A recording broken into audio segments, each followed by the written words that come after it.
and this is a team we mentioned during the last broadcast. Last time we were here against Texas Wesleyan a couple weeks ago. This team last year prided itself on its ability to run the football. And we saw 2 weeks ago this team run for nearly 300 yards and 5 touchdowns on the ground. But in their 2 conference games, they haven't reached 100 yards rushing total. And they've averaged under 3 yards a carry in both contests. So they get a little bit of a break, at least on paper, this week. This is an Eastern defense that allows better than 200 yards rushing per game. That's 8th out of 9 teams in the Lone Star Conference. Running the ball has to be an enormous key for this team on offense. It'll be big for the Javelinas. It'll also be big for the Greyhounds as well. They love the triple option. They've got 3 guys who can come at you in waves. And I think the lowest total yardage on rushing the football for A&MU this season has been 198. That's their worst game running the football. So running the football is a big part of tonight's game. I'm anticipating a track meet from both teams. Yeah, and also you have to consider with both of these teams running the football, those defenses are going to get tired, especially when the second half rolls around. Whichever team can win time of possession, give their defense the most amount of time on the bench to refuel and to make some adjustments and to fix whatever issues might crop up in the first half of this game, that team's going to have a big advantage. And the quarterback position for the Javelinas, Coy Detmer Jr., sat out the second half of last week's game against Angelo. He is expected to start, although we may see Cade Dial tonight. And Detmer, ever since that first game against Commerce, where he had totaled 5 touchdowns, threw for over 300 yards, has not settled back into that form over the course of the last 6 quarters. Coy Detmer Jr. needs to be able to find a way to recapture some of that magic he put together against Commerce a few weeks ago. It was the strangest thing. We came into the season, we knew that Coy Detmer Jr. was the transfer coming in from BYU. Cade Dial was the starter last season. It was a big surprise when Coy Detmer Jr. got the start against the Lions. He has a great game, but 2 to 3 weeks later, we feel like it's now a 1A, 1B situation where we probably assumed Coy Detmer would be, without a doubt, the starter. But Cade Dial has made some plays, especially last week, that have brought him back into the conversation for QB 1A for this Javelina team.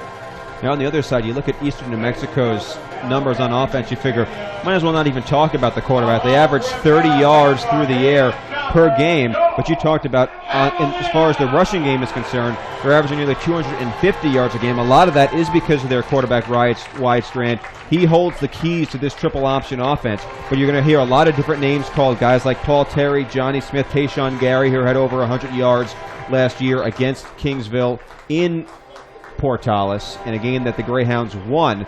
What are the keys for Eastern New Mexico to be able to win this game, looking from an offensive perspective? Well, keep running the triple option. That's your bread and butter. That's what has that's the thing that's won you football games last year, especially.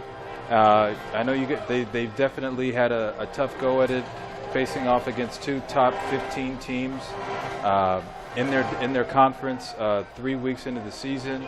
But that's the price of playing in the Lone Star Conference.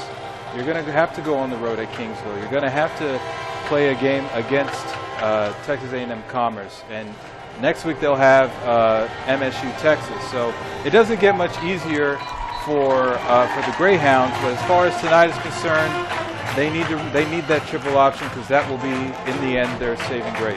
Yeah, you mentioned they've already played 2 ranked teams. They're going to play a team that could make an argument, in my opinion, for best team in the country, MSU Texas, next week, and they're already 0-3. This is a critical game for them because if they lose this game, they could be 0-5. So this becomes an enormous point in time as far as their schedule is concerned. You talk about that triple option offense. The people always talk about how difficult it is to defend. I remember talking to Mook's defensive coordinator, Haskell Buff, in August, 2 weeks before they played Commerce, and asking him, hey, how's the Commerce game plan coming? And he goes, we're working on Eastern New Mexico right now because this system is so tough to defend. You really can't spend just a week on it and hope your defense is prepared for it when the time comes. And for Eastern, Nate, I think it's going to be a big key for them to get out in front early because that's one of the issues with triple option. If you fall behind, it makes it really tough to come back because it's not prone often to getting chunk yardage, and obviously running the ball keeps that clock ticking. So for the Javelinas on defense, playing assignment football, and just simply making tackles. It's one of those things they say simple but not easy. Those, I think, have to be the keys for this Javelina defense tonight. For Eastern New Mexico, we talked about their woes as far as stopping the running game. How do they fix that problem and limit the Javelinas on the ground this evening? Well, the hope... Actually, Nate, hold that thought. We're going to take a quick break here on KTAI and the Javelina Sports Network. We'll come right back, and we will have the opening kickoff here from Javelina Stadium between the Javelinas and the Greyhounds. You are listening to Texas A&M-Kingsville football.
Back here at Javelina Stadium, the opening kickoff moments away, just awaiting the coin toss right now before we get to football between Texas A&M-Kingsville and Eastern New Mexico. We did a little bit of a tease before the break, Nate. I asked you, what do you think the keys were going to be for this Eastern New Mexico defense? We talked about the woes they've had defending the running game. How do they get those fixed and put themselves in a position to win tonight defensively? I feel like you were Howie Mandel on Deal or No Deal. But I feel like I have better hair than Howie Mandel, but go ahead. I think, the advantage that the Greyhounds will have tonight is they're going up against an offensive line for Texas A&M-Kingsville that has been switched around a bit. Omar Wilkins won't be in the lineup tonight, and the way that the quarterbacks have been playing with Detmer and with Dial, there is a chance where they can get by a tattered together offensive line and put pressure on one or both quarterbacks tonight. So they'll have ample opportunity, I think, for sacks and plenty of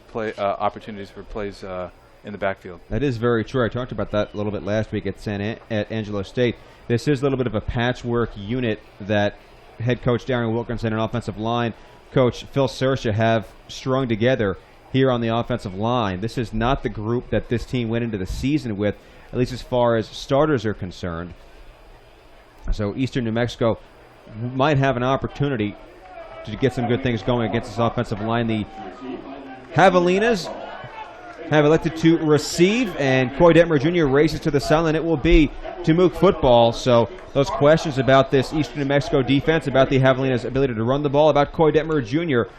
will start to be answered very quickly tonight, as the Javelinas will jump on offense first. For those listening on KTAI, The Javelinas in their gold jerseys tonight with blue numerals and white trim on those numbers. They have just regular blue pants, nothing special as far as the pants are concerned.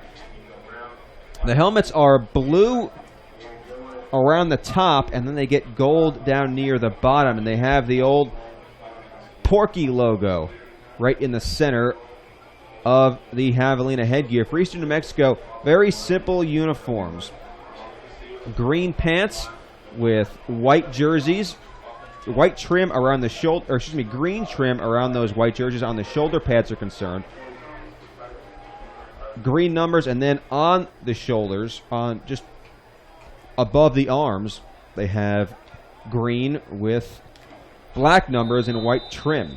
The helmets are green with a gray E for Eastern New Mexico. Tyler Vargas getting ready to kick this one deep as the starting lineup plays on the scoreboard. To our right, Eastern going from right to left and booting it deep is Eastern to Jeff Carr. Takes it to the goal line on the near side right. Carr up to the 15, to the 20, inside the numbers to the 25, fighting through a tackler to the 30, and is run out of bounds near the 33-yard line. And that ties Carr's longest return of the season, 33 yards. That's an encouraging return. Not only is it his season long, or at least tied for his season long, the problems they've had with special teams, and specifically Carr, that's a really good sign so far for these Javelinas. And Nick Pellerin will get the start in the backfield. 3 receivers for the Javelinas to open up. Single back, and Detmer Jr. under center. Got to feel good for him after sitting out the second half last week. Fake jet sweep, handoff, Pellerin up the middle, trying to pick his way through the line. Tries to squirt out to the left and is thrown down at about the 35. Short gain for Pellerin. Here are the starters for the Javelinas on the offensive line. Joseph Partita at center. Kyle Quino and Derenick Landers are the guards, with Justin Johnson at right tackle. And the left tackle is Narciso Grimaldo. The 2 receivers on the field right now to the left side are Devin Milburn and Aaron Dilworth. As I mentioned, Pellerin, the running back, Detmer at quarterback, Kyle Williams in his extra tight end right here. Handoff, Pellerin tries the left side, shoots over a tackler, and is dropped at the 38. So consecutive gains of about 3 yards, about a 3rd down and 4 coming up for the Javelinas on their first offensive series. And Rokeem Paul, I believe, making his first appearance of the evening, number 29. Posada is also in. And they make that Nathan Sosa Wells who's starting a tackle opposite Justin Johnson. Shotgun, 3 receivers for Detmer. Looking left. Quick pass left side for Paul. Out of his reach and incomplete. Simple comeback route. And Detmer threw a little bit too far inside. And the Javelinas go 3 and out. And will have to punt. And now, yes, if you're a Javelina fan, is when you start to get maybe a little bit nervous. These punts were such an adventure last week against Angelo State.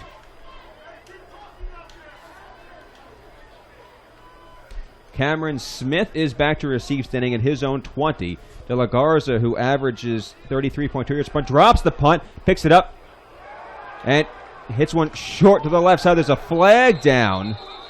As that ball rolled out at about the 45, we'll check the marker. The ball on that play was spotted at the 39, so that would make that a 6-yard punt. And that was not a flag. I think it was maybe Nico Brown's towel, because he just scooped it up and walked off the field. Was that De La Garza who had 2 punts for about 10 yards? His first total? 2 punts last week, yes, and this one goes for 6. So the issues on special teams continue, at least as far as the kicking game is concerned for the Javelinas. And I did not think the Javelina defense, despite the fact they gave up 30 points last week, played poorly. But when you get put in these situations where you have a short field, it just makes life so much more difficult. Strand under center, man in motion, pitch left, crossing the 45, brought down at the 40, about the 43 is Johnny Smith. Call it a gain of a yard.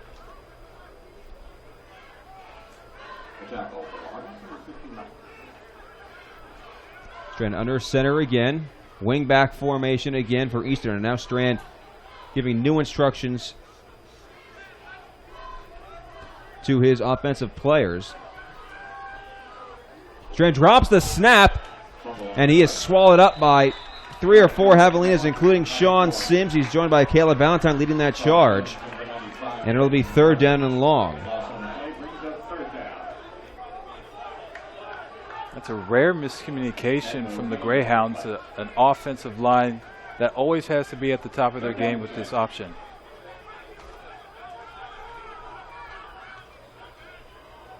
Paul Terry is the fullback. The wingbacks are Tayshawn Gary and Johnny Smith.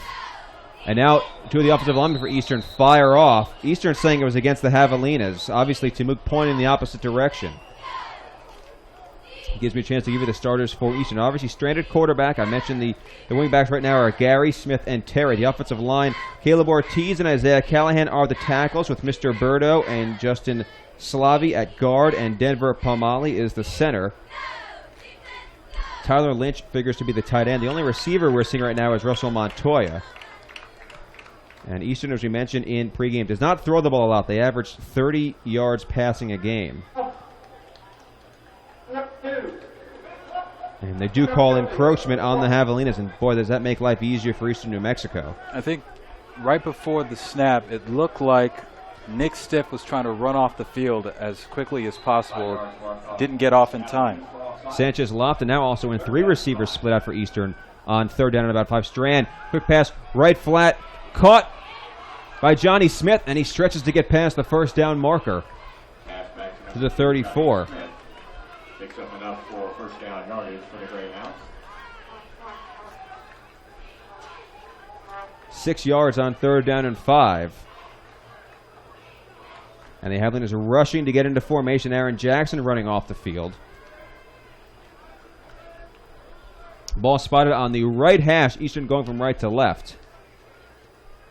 1st down and 10 from the Javelina 34. Hand out now, a keeper for Strand, turning it on the left side, turns the corner to the 30, to the 25, down the left sideline to the 20, forced out of bounds just shy of the 15 by Jordan Seminot.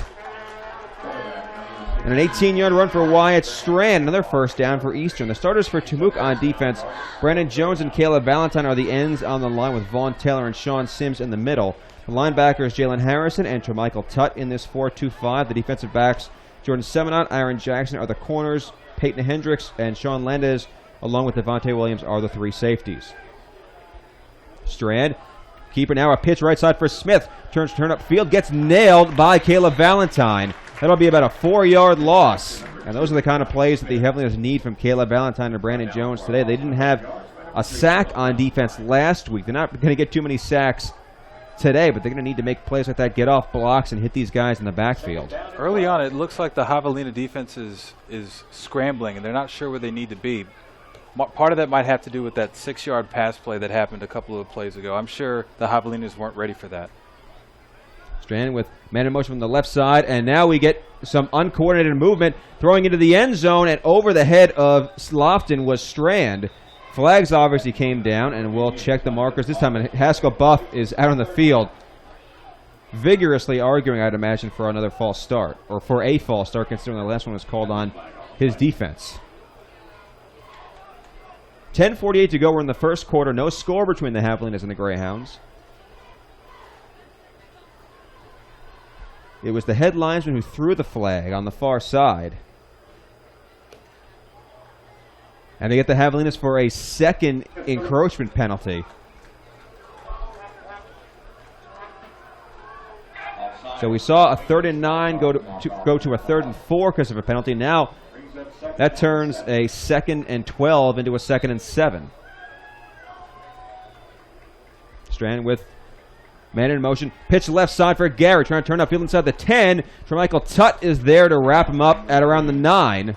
And then the linesman who's not paying attention gets hit in the head with the ball. 3rd down coming up. And that definitely was not funny. I'm sure that the linesman would agree with you, Nate. 3rd down and 3. Single receiver to the far side. That is Lofton. Singled up on Jordan Seminot. Terry, Gary, and Smith are the backs. And Strand now changing the play at the line. Gary going in motion. Fake pitch to Gary. Terry up the middle. Jalen Harrison grabs him, but he fell forward. He's going to be really close to a 1st down.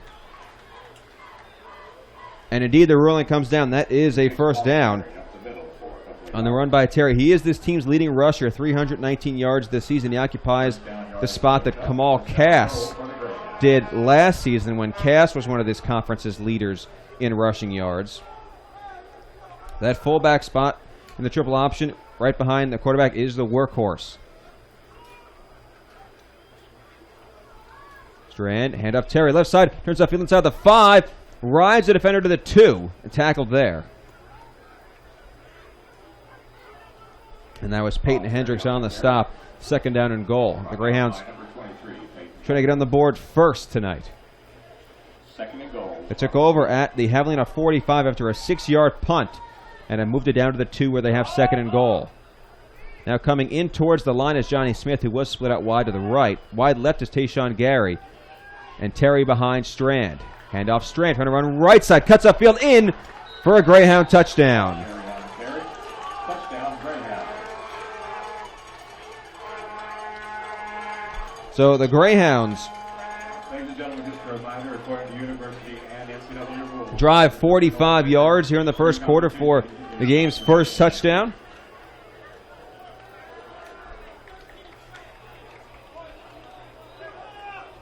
And the extra point try by Tyler Vargas. Low snap. Holder gets it down, and the kick is good. So with 9:06 to go in the first quarter, the score is the Greyhounds 7 and the Javelinas nothing. Javelina 0. And Nate, two of the things that were going to be so important in this game, special teams for the Javelinas and getting on top early for Eastern. We've already seen them have an impact on this game. I think they're, you know, the funny story about Haskell Buff. I don't think he was joking with you when he said that. I don't think he was either. I think he was 100% serious. But I think they're still trying to work the kinks out, because we've seen Eastern New Mexico on their first drive of this game go for 2 passing plays. They had the one completion for 6 yards, and then the other penalty on a play that went against the Javelinas. That was a passing play for White. I think towards Strand might have just known there was encroachment on that and said, why don't I take a shot at the end zone? But yes. And this is an Eastern team that ran for 482 yards on this Javelina defense last year in a game where they ran up 51 points on Temuque. Was the only time in 2017 Temuque's defense allowed 50 points. Eastern averaged better than 7 yards a carry in that game. And here to start things off, they go 45 yards in 9 plays. And Paul Terry finishes it off with his 4th touchdown of the season. Terry averaging 106 yards per game coming into tonight. That is 3rd best in the Lone Star Conference. But at the same time, you have to cut a little bit of slack for this Javelina defense. When the offense only has 45 yards to go, again, we said it before, it makes the defense's job so difficult. It definitely does. I think I'm just as confused as the Javelinas are at this particular time. And maybe the hope here is that Jeff Carr can get them another nice return, longer than 33 yards, which was his long this season, to open this game. But the Javelinas need to punch back. And they'll get the ball back as the kickoff sails down to Jeff Carr towards the right sideline, catches it inside the 5, up the numbers to the 10, cuts left to the 15 to the 20, finds a gap to the 25, escapes a tackle across the 30, and is flipped upside, almost dropped on his head at the 34. Another good return for Jeff Carr and some decent field position again for the Javelinas, and I would expect to see that Javelina running game used in this series. Temuque comes out with Dilworth, Milburn, Paul, and Posada. The skill position players along with Jeff Carr in the backfield as Detmer in the shotgun. Ball spotted on the near hash as Temuque goes left to right. Detmer to throw, looking over the middle, throws it left, throws it right sideline for Paul, in and out of his hands. That's the second such play that we've seen tonight. The comebacker on that first possession where Coy Detmer threw it and it went right over the hands of his receiver where he could have gotten it. But, you know, you can't afford these mistakes at home when you're trying to get off the schneid in LSC play. 2 tight ends, both on the near side right. With Jeff Carr, the running back. Now Torrey Thomas goes in motion right to left.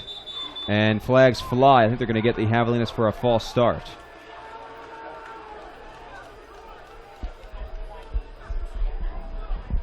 And going back to the point you made about that dropped pass, this is an offense that is without the guy who started the season as their #1 receiver. Ty Chisholm is out with an injury. And this is what can happen when you have to rely on guys who maybe you weren't expecting to have to pick up some of the slack over the course of the season. You start to try and call on guys who are going to have to step up and pick up the slack. And like I said, and as of the last couple games, they have not been doing so. As of last week and obviously early on today. Shotgun, 4 men split out wide. Detmer, screen right for Carr. Cuts the field, gets a block. Sideline 35. Shoved it out of bounds at the 37. Gain of 7 for Carr. And the Javelinas will have a 3rd down and 8.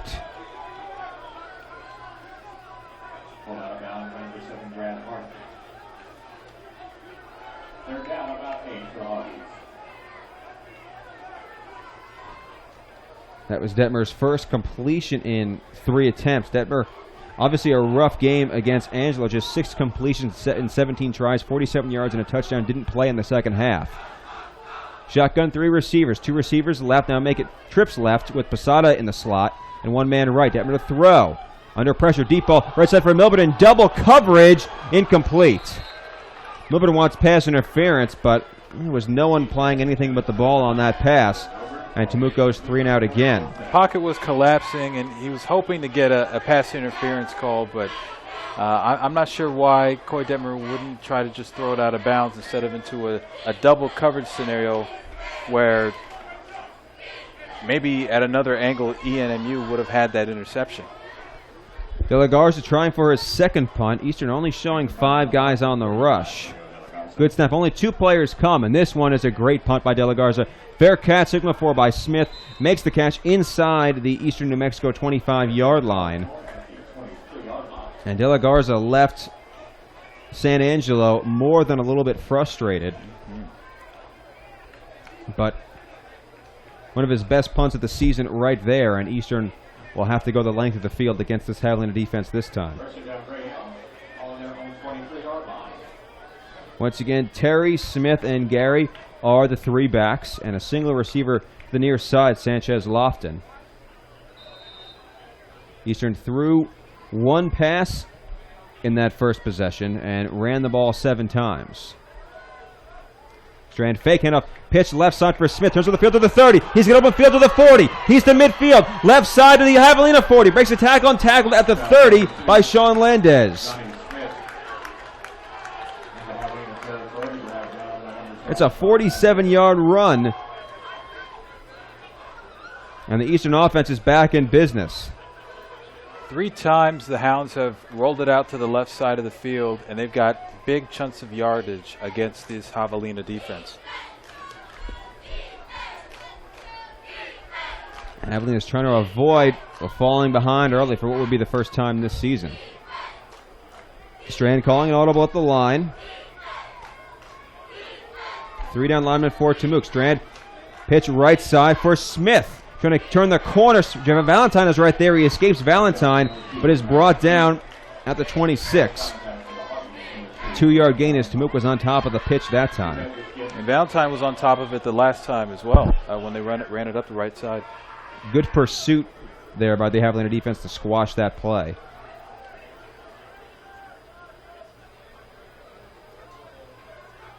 Now Nick Stiff goes off the field for Tamuk. Eastern had 7-0, 7:13 to go. We are in the first quarter. And Graham's driving against Strand. Keeps it.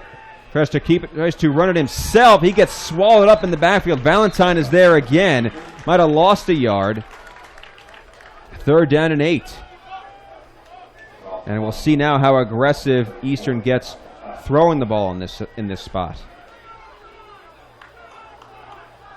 They have 2 receivers in. The tight end, Tyler Lynch, came out before the previous play.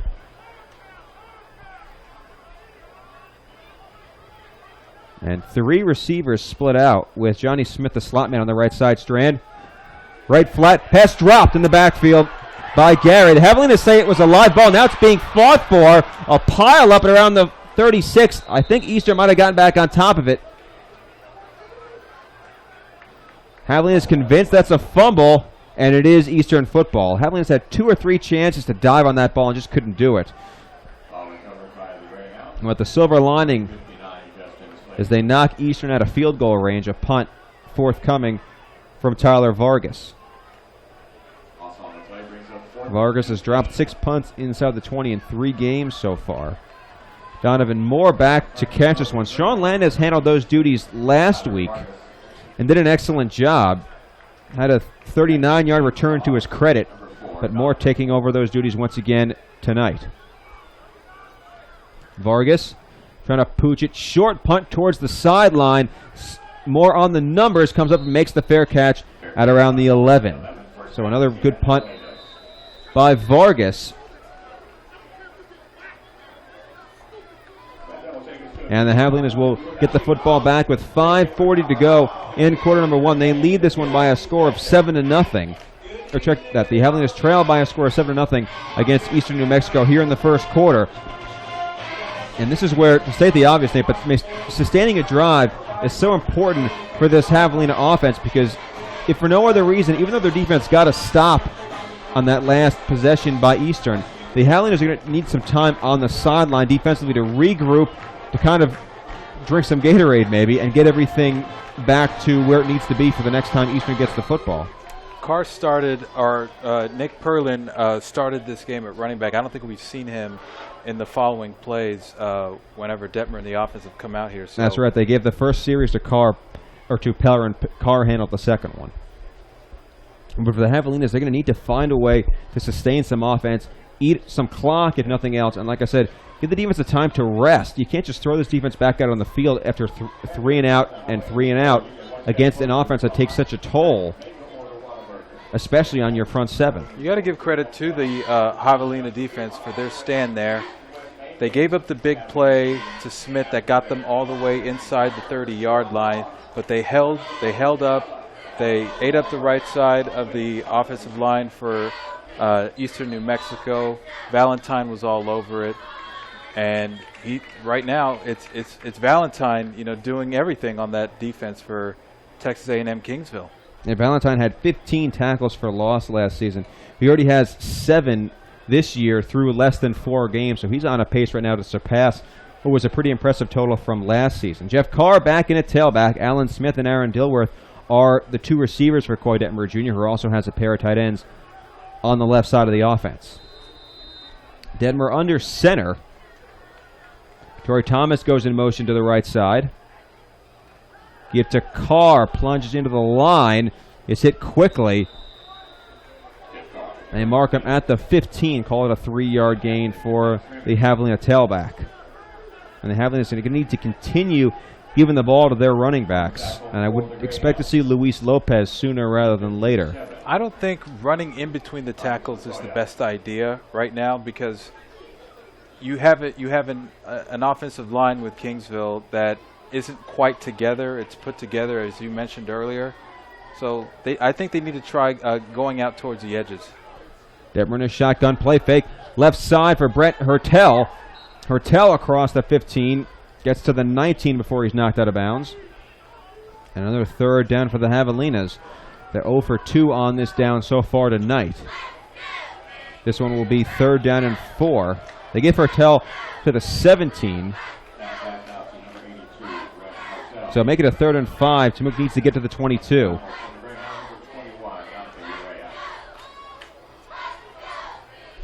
Eastern this season with just 2 sacks. Their pass rush has not been one of their strengths on defense. You would expect Detmer, who's in a pistol with 2 receivers now, to have some time to throw. And now 3 receivers to the right, Posada, Thomas, and Dilworth. 1 man left.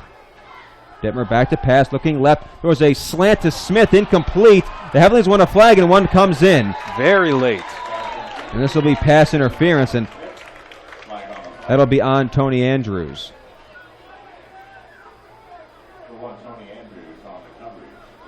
Looked like Detmer trying to hook up with Alan Smith on a slant, and Andrews got there just a little bit early. And this will give the Hogs a much-needed 1st down. Referee's mic obviously not working tonight, but the call, if you're watching the video stream, as you know, is pass interference against the Greyhounds.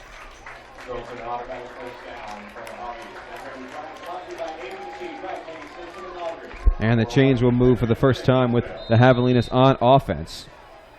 First attempt at the 25. 4:23 to go in quarter number 1. 7-0 Eastern New Mexico as we are here at Javelina Stadium. Single back, 2 tight ends. Jeff Carr behind Detmer. Man coming in motion. That's Smith. Fake jet sweep. Gifted Carr. Has plenty of room to the 30. Left side to the 40. Cuts back towards midfield. Brought down at the 49-yard line. Carr goes for 24. And the Javelinas moving quickly on offense. That was their first big run of the night. Maybe that's the spark that can ignite this unit. Detmer play fake, back to throw. Wants to throw it deep. Looking for Smith. Now running right. Still looking for an open receiver. Deep for Allen Smith at the 25. Knocked away. Great recovery by, I believe, Ricky Barfield. Catching up to Smith, getting in front of that pass and knocking it down. And there's some of that mobility we've talked about before with Coy Detmer Jr. getting outside of the tackle box, extending the play, and trying to find an open receiver downfield. Smith was only open for about half a second where he was in front of his defender, but Detmer was running around. He wasn't able to find him in time. 2 tight ends for the Javelinas on the left side, Kyle Williams and Roposada. Detmer play fake, right side of slant, picked off at the 50, running back to the left side to the 40, to the 30, inside the 10, and dropped there is Dejon Burns. Detmer tackled him at the 9. Looking at the replay, it was simply a slant route. Burns undercut it. Detmer never saw him. And a huge turnover just when it looked like the Javelina offense was gaining some momentum. Eastern gets it in the red zone, 1st and goal. That was reminiscent of Dynamite Fagata's pick 6 against Wesleyan here 2 weeks ago. Triple option, look with the ball on the hash on the near side. And Jeremiah Blake making his first appearance. He's the wingback on the near side left. And I believe Cambry Gilbert is the wingback on the right side. Gilbert going in motion. Keeper by Strand, left side, has plenty of room inside the 5, walks in for an Eastern New Mexico touchdown. You wondered about just how much energy this Javelina defense would have after giving up the touchdown and now having to stop, well, being tasked to stop the Greyhounds on a 1st down and goal. And there was some miscommunication at the line. A lot of players pointing at each other, telling each other where to go, and no one seemed ready when the Greyhounds once again took it up the left side for 6. Tyler Vargas' extra point is good. And you have to at some point give some credit to the Greyhounds. Looks like Wyatt Strand is 100% in control of this offense. He is doing the perfect place to get the ball seemingly on every snap. And he has certainly not been afraid to keep it. A lot of these quarterbacks, they don't like to get hit. They'll pitch the ball if the opportunity presents itself. Strand has not been that way. He has been willing to pull it down and go up and rub shoulders with some of the big guys on this Javelina defense. Right there, just nobody home for Timuk on the left side. And now with 3:46 to play in the first quarter, Greyhounds lead this one by a score of 14-0. I think with Strand, we've seen him pitch it out to the right side a few times. But he's, like you said, he's just as comfortable tucking it and running as he is pitching it. He has that same confidence, and that's what's moved this Eastern New Mexico offense forward tonight. And now for the Javelinas, this is the first time they've faced a double-digit deficit in the first half of a game. Will be interesting to see how they respond. Connor Perkins and Josh Oglesby are back to receive this kick. That is not Jeff Carr. This will be Perkins' first time back taking this kick. And he's going to take it at the goal line. Right side to the 5, cuts towards the middle of the field to the 15, left side to the 20 as he crosses the field, trying to get around the corner. The 25 is slung out of bounds up past the 25. No Jeff Carr that time. And the Javelina offense will have it 1st and 10 at their own 27. And Timuk, right now, the thing is, you can't get flustered. I realize it's 14-0, but it's still early in this game. You can still do everything on offense you plan to do at the beginning of this game. You don't have to just start throwing the ball because it's a double-digit deficit. Whatever you were going to do in the first series should be exactly what you do here in this possession. Detmer in a pistol. Single back, 3 receivers. Handoff, Carr off the left side, crossing the 30, and is dropped at 31. 4-yard run, 2nd down and 6 coming up. Kyle Williams and Torrey Thomas, 2 extra tight ends, come in.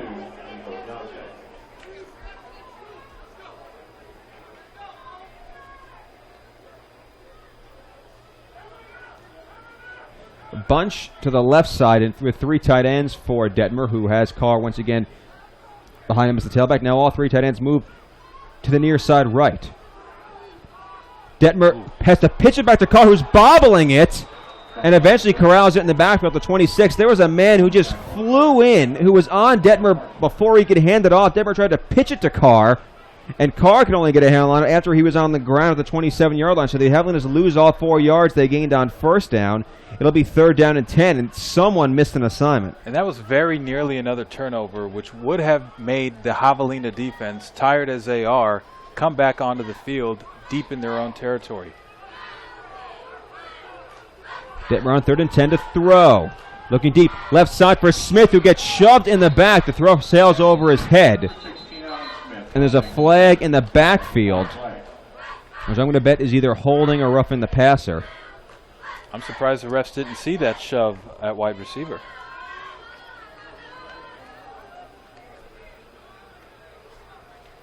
And looking back at the replay of that previous play, it was the left defensive end, and they do indeed call it against Eastern New Mexico. Roughing the passer will give Temuque an automatic 1st down.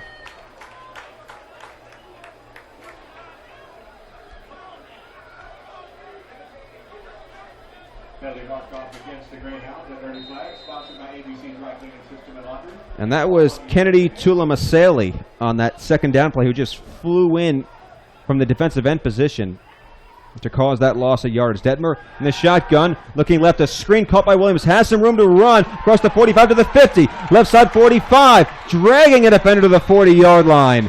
And he's got a 1st down, and the Javelinas got away with a hold on that play, on that screen, but they'll take the fresh set of downs. This will be their first play, I believe, inside enemy territory tonight.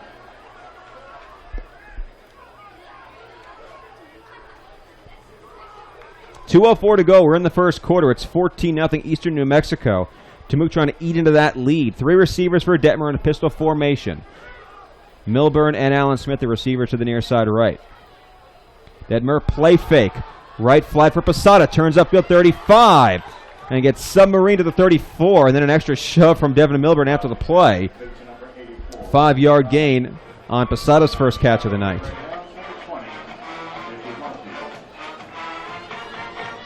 And you can almost feel Croy Detmer Jr.'s confidence slowly returning with these easy completions as the Javelinas move it down the field.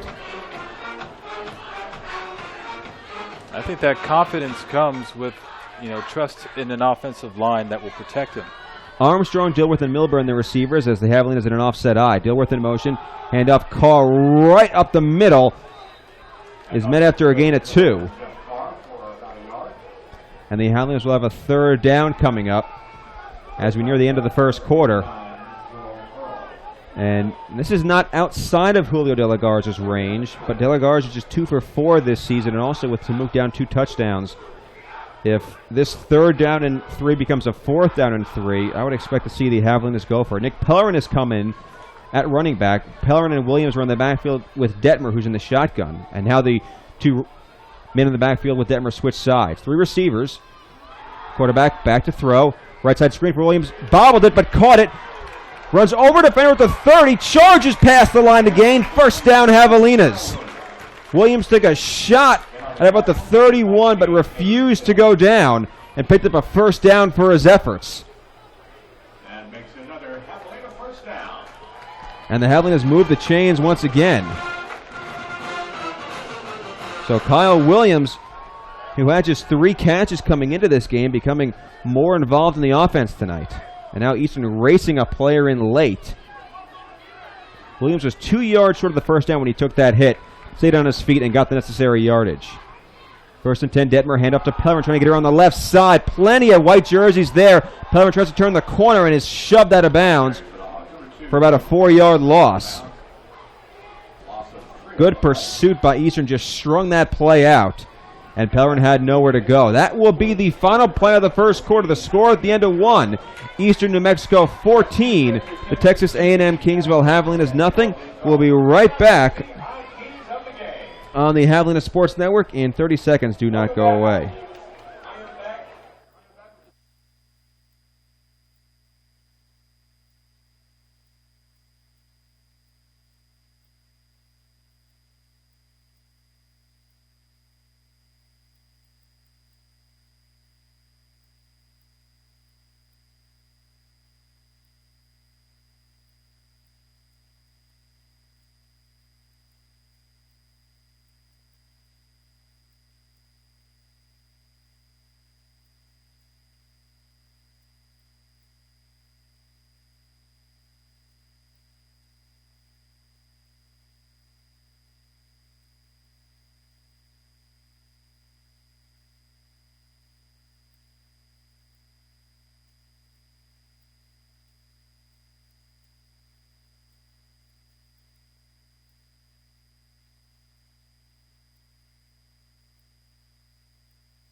One quarter in the books here at Javelina Stadium. The Texas A&M-Kingsville Javelinas trailing this one 14-0.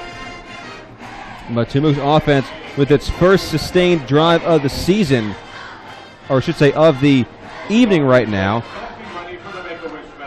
as they had the ball in the Eastern New Mexico 31. They are tasked with a 2nd and 13 right now. Dilworth and Devin Milburn are the 2 receivers. 2 tight ends, pistol formation. Tight ends Posada and Thomas go in motion left to right. Detmer to pass. Rush coming. Deep ball. Right side. Throwing for the end zone.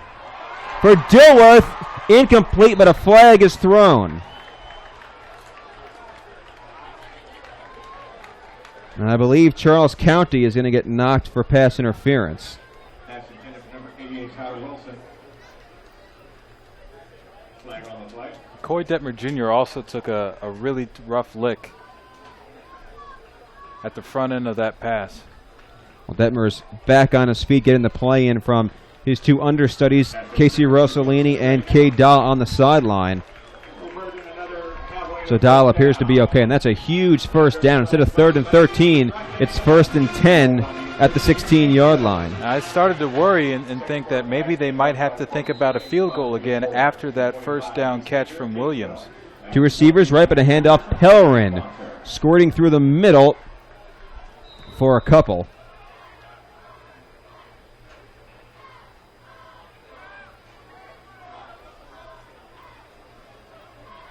Temuk so far in this game with 8 rushes for 32 yards. And that's that 4-yard-a-carry average that every offense wants. But the Javelin is looking for a little bit more out of their ground game tonight. Dilworth and Milburn are the 2 receivers in there, both on the right side. Both tight ends. Once you get in motion now on Detmer's left. Play fake to Pellerin, rolling right. Detmer has all day. Looking for a receiver who's going to run inside the 10. Is thrown down and around the 5. He should have a first down. And that is the signal from the officials. It'll be 1st and goal. Detmer not afraid to pull it down and run. We saw him run one in on an option against Commerce. And using his legs right there to move the chains. Kingsville 5 yards away from what could be a momentum-turning touchdown. And Pellerin is once again the setback in the single-back formation. Posada, the tight end, goes in motion to the right side. Now coming in motion is Dilworth. Fake jet sweep. Pellerin up the middle, fighting towards the goal line, and they're going to mark him down at the 3.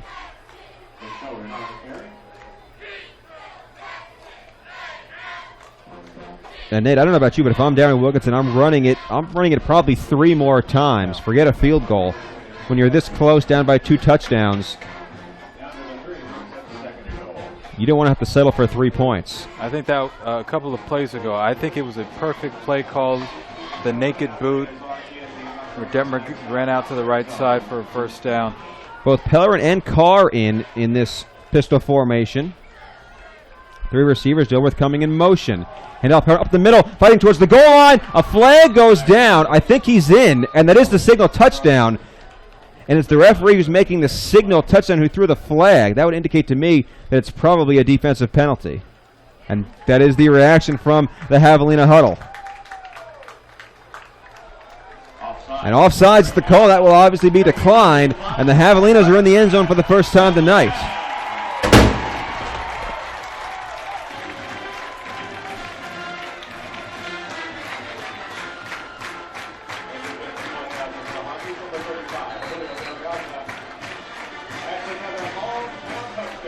And now the Temuque kicking unit is waiting for another player to come in on the line. Casey Rosalini has taken over holder duties for Cade Dial, who did drop a snap on a field goal last week.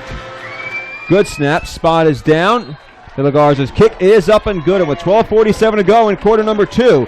The score is the Greyhounds 14, the Javelina 7. And what a huge drive for the Javelina offense. Driving it down the field, taking it in for the first touchdown. You slice this lead in half. Now you have a football game. It was just like you mentioned a few minutes ago while we were closing out the first quarter mark. Darren Wilkinson was probably, we're assuming he told his team, stay the course. In terms of yardage discrepancy after 1 quarter, they still did relatively well next to E&MU. E&MU had 86 yards of total offense, and Texas A&M-Kingsville was only 15 yards behind that. So it wasn't a matter of whether or not they could move the ball. They just needed to all come together. The offensive line needed to protect Coy Detmer. He was able to make some throws, and they got their first 6 of the night. Well, also, it should be mentioned that on Eastern's 2 touchdown drives combined, they moved the ball 54 yards. The Javelinas just went 73 yards on 11 plays for their first score. And Nick Pellerin punches it in. He's got 3 touchdowns now on the season. So the first real sustained length of the field drive right there by the Javelinas. And they are within 14-7 now with well more than half of just the second quarter to go in this game. And also you take 5 minutes and 50 seconds off the clock.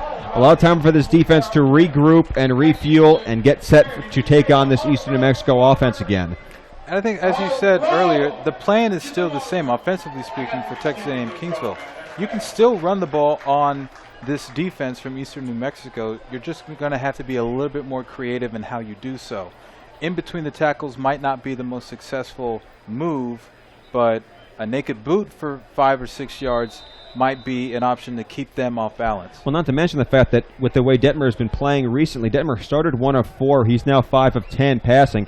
If Detmer can keep being effective throwing the football, they're not going to be able to just put 8 guys in the box and make the life for the Javelina run game difficult. They're going to have to respect the pass. That'll make it easier for Temuque to run the ball. De La Garza boots it deep. Kickoff taken about a yard deep, and now bringing it out is Eastern New Mexico, running it past the 20 to the 25, breaking a tackle, crossing the 30 to the 32 is Tayshawn Gary. Or check that, Johnny Smith, who was almost tackled inside the 20. Should have been tackled, and you wonder when the improvements are going to come special teams-wise for the Javelinas. I mean, just in all phases of the game, it sounds so simple.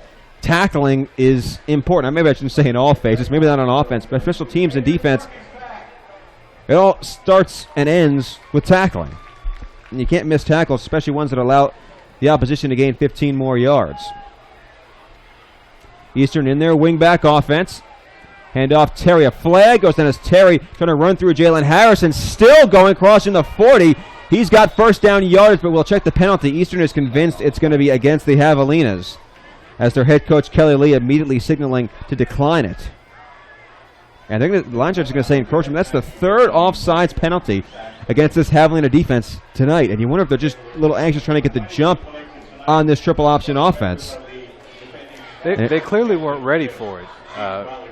When they all get together in sync, Javelina guys were just putting their hands on the ground there. 11-yard run by Terry.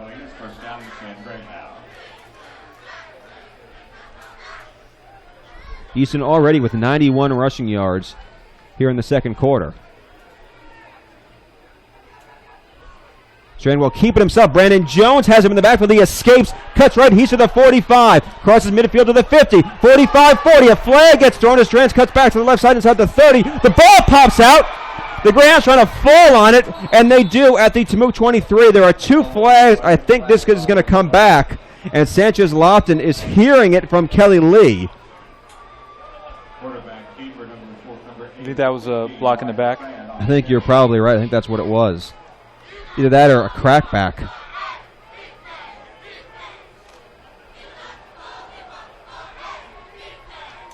And again, Nate missed tackles. Like you talk about, okay, Eastern committed a penalty. Shouldn't have happened. Brandon Jones should have had Wyatt Strand for a loss.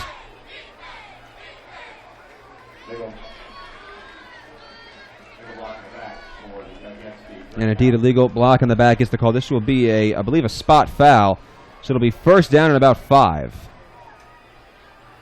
Will remain first down. A Dirty Flag sponsored by ABC Dry Cleaning System Laundry. 12:02 to play. We're in the second quarter. The score is the Greyhounds 14, the Javelina 7 here at Pepsi Field at Javelina Stadium. The second of 7 home games for the Temuco football team. And Eastern already breaking with 2 receivers left. Strand with a fullback and a wingback. Give to Terry, plunges into the line, sidesteps 1 defender, and is tackled at midfield as Nick Stiff and Caleb Valentine on the scene. 3rd down and 3. Or check that, 2nd down and 3. Brought down by number 23. 2nd down and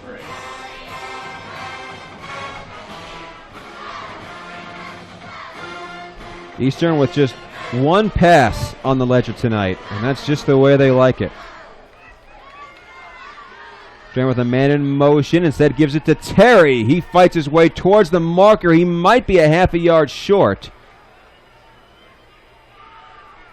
And that will be the call.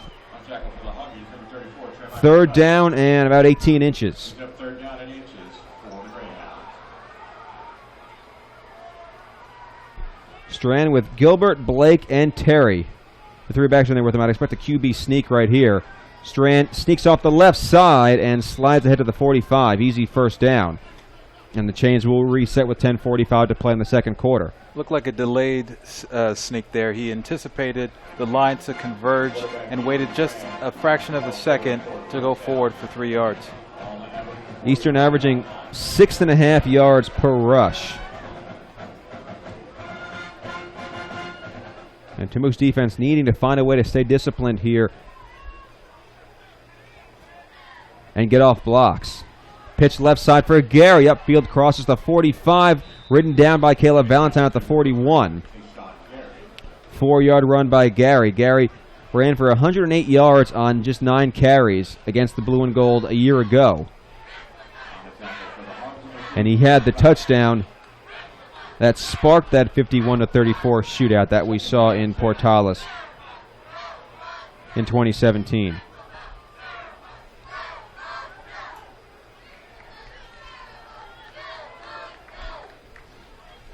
Strand has led his offense to 2 touchdowns, but they haven't traveled the length of the field in either drive. Get to Terry trying to squeeze off the left side, dropped after a gain of a couple, and a 3rd down coming up. This is a good point. This is the first time Eastern New Mexico has had a drive start in their own territory and gradually working their way into Javelina territory. When you look at their field goal kicker, his longest of the season, Vargas' longest of the season is 29 yards. So they need to finish drives with as many touchdowns as possible. This is a 4-down offense when they get into opposition territory quite often. Strand with a keeper, tries to spin off of 1 tackle, but the pursuit arrives and drops him with Sean Landez, who tackled him for no gain. And now it's 4th down. It'll be 4th down and 4 And Eastern not interested in punting, it appears. They need to get to the 35. Straight under center, wing back, and players coming on and off for the Javelinas. Now Strand will look towards the sideline. The play clock's at 13, so they might just be trying to draw the Javelinas off sides. But they have their regular backs in, Gary, Smith, and Terry. Clock 2. And finally the timeout gets called by Kelly Lee. Not much of an effort. You'd think that if they were trying to draw Tamook off, Strand would just spend 10, 15 seconds just going with a hard count. Looked like he tried it once or twice and then said, forget it. Yeah. Let's just punt. You know, the one thing that has worked really well for Eastern New Mexico tonight is whenever they, sort of fake as if they're about to run to the line at the same time, that has always caught the Javelinas off guard. We've seen several encroachments and offside penalties on Texas A&M-Kingsville. I assume that that's what they would have done on this particular play to sort of draw them off sides, knowing they were facing a 4th down and 4, and that 5-yard penalty would have given them a fresh set of downs.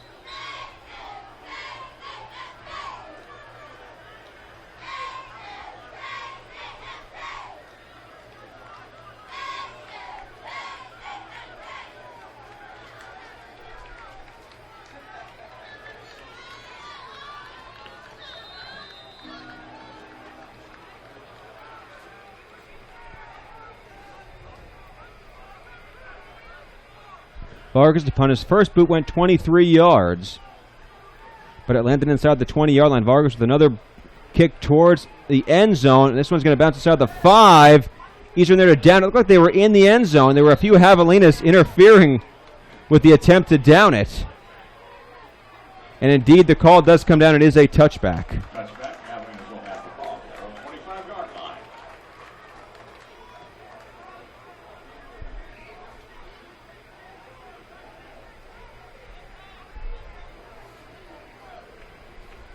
So Tamook getting the ball at their own 20 rather than at their own about 2-yard line. And now Detmer, this offense, gets the ball back with a chance to drive down and tie this football game. 8:09 to go. We're in the second quarter.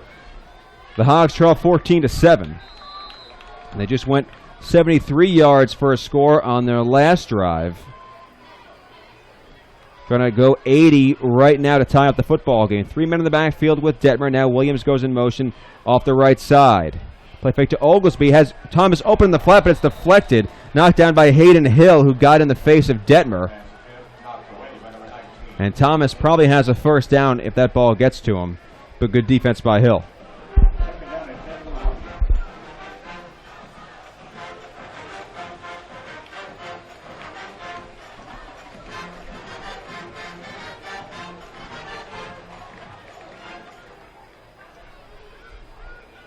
Detmer single back on second down, 3 receivers. Milburn goes in motion left to right. They give it to Oglesby, who was met in the backfield and thrown down. Kennedy Tulamasela was the first guy in there. And that'll be a yard loss.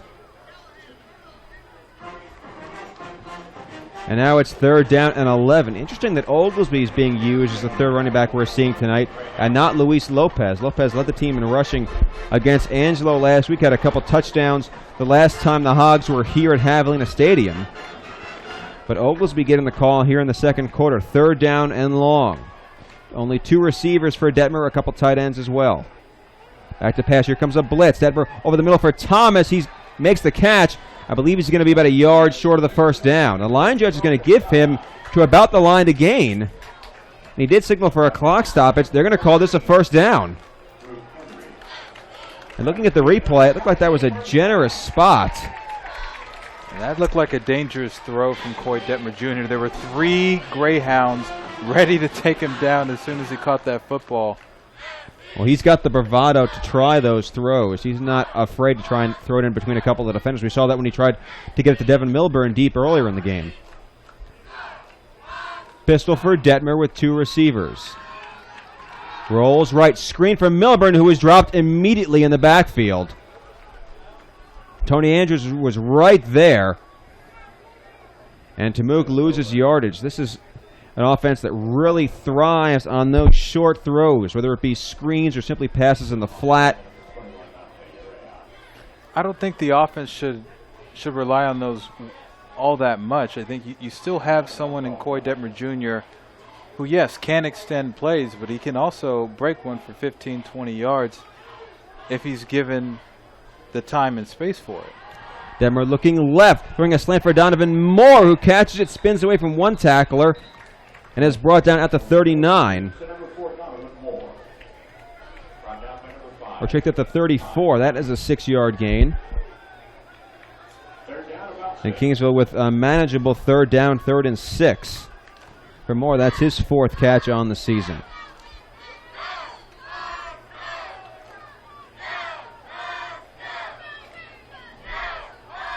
Kingsville 2 of 4 on 3rd downs tonight. Detmer working out of a 3-receiver set. Looking left, under pressure over the middle for Posada. Caught it at about the line to gain, and that will be a Javelina 1st down. Consecutive series. Detmer's found his tight end right at the 1st down marker. And Timok moves the chains. They have 2 first downs. They've picked up exactly 20 yards, not an inch more, Nate. Not an inch, well, maybe an extra inch on one of those 1st downs as well. Alan Smith, Devin Milburn, and Aaron Dilworth are the receivers. Nick Pellerin takes the handoff, looking left side, tries to get around one defender, and does. Across the 45 to the 50. 1st down to the 45, left sideline out of bounds. They're going to spot him at the Eastern New Mexico 47. I was wondering where Nick went and Josh Oglesby getting some time back on the Javelina end of the field. That's Pellerin's 7th carry. That will go as his longest run of the night. 4:53 to go. The Greyhounds will get the 2nd half kickoff, in case you're wondering. The Habs trying to tie things up before then, obviously. Full house backfield, and Williams, the tight end, goes in motion off the left side. Carr takes the handoff and squirts through a small hole of the 45. A 2-yard run for Jeff Carr. And as we mentioned, Nate, still no Luis Lopez tonight for the Javelinas. But with Lopez's bruising running style, they might be saving him for the 2nd half. We'll have to wait and see. Same formation, 4 men in the backfield, including the quarterback, Detmer. And now motion as Hertel, Williams, and Thomas all go out wide right. And a single receiver to the left. Pass play, Detmer has plenty of time. Left sideline for Smith, high and through his hands. Detmer needed to bring that one down. He had Smith open in 1st down territory, but just could not hook up with his sophomore receiver. And Smith's a big guy. He's 6'4", but that one just a little bit too tall even for him.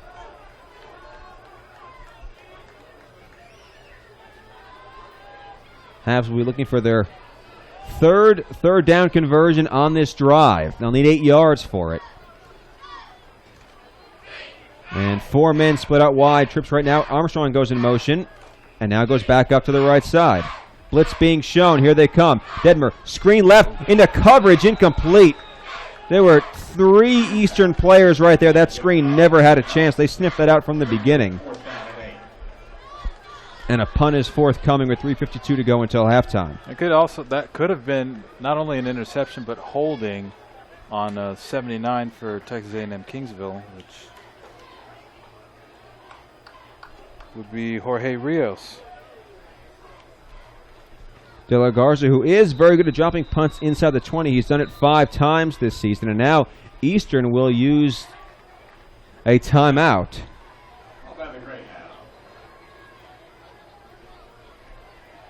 And always odd when a team uses a timeout before the opposition is about to punt. The Greyhounds are down to just 1.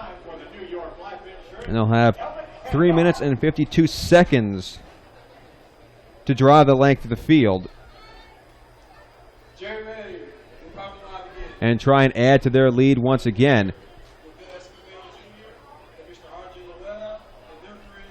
Not a bad drive for the Javelinas because they moved the ball out from their own 20. They swap field position. They still have an opportunity if the defense can get a stop to get the ball back. You would expect in a good spot in the field.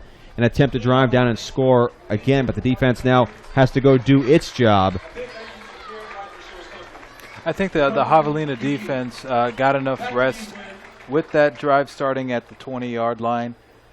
And now if we can get a successful, crisp snap and punt away from Julio De La Garza, then Eastern New Mexico might have to start their next drive inside the 20.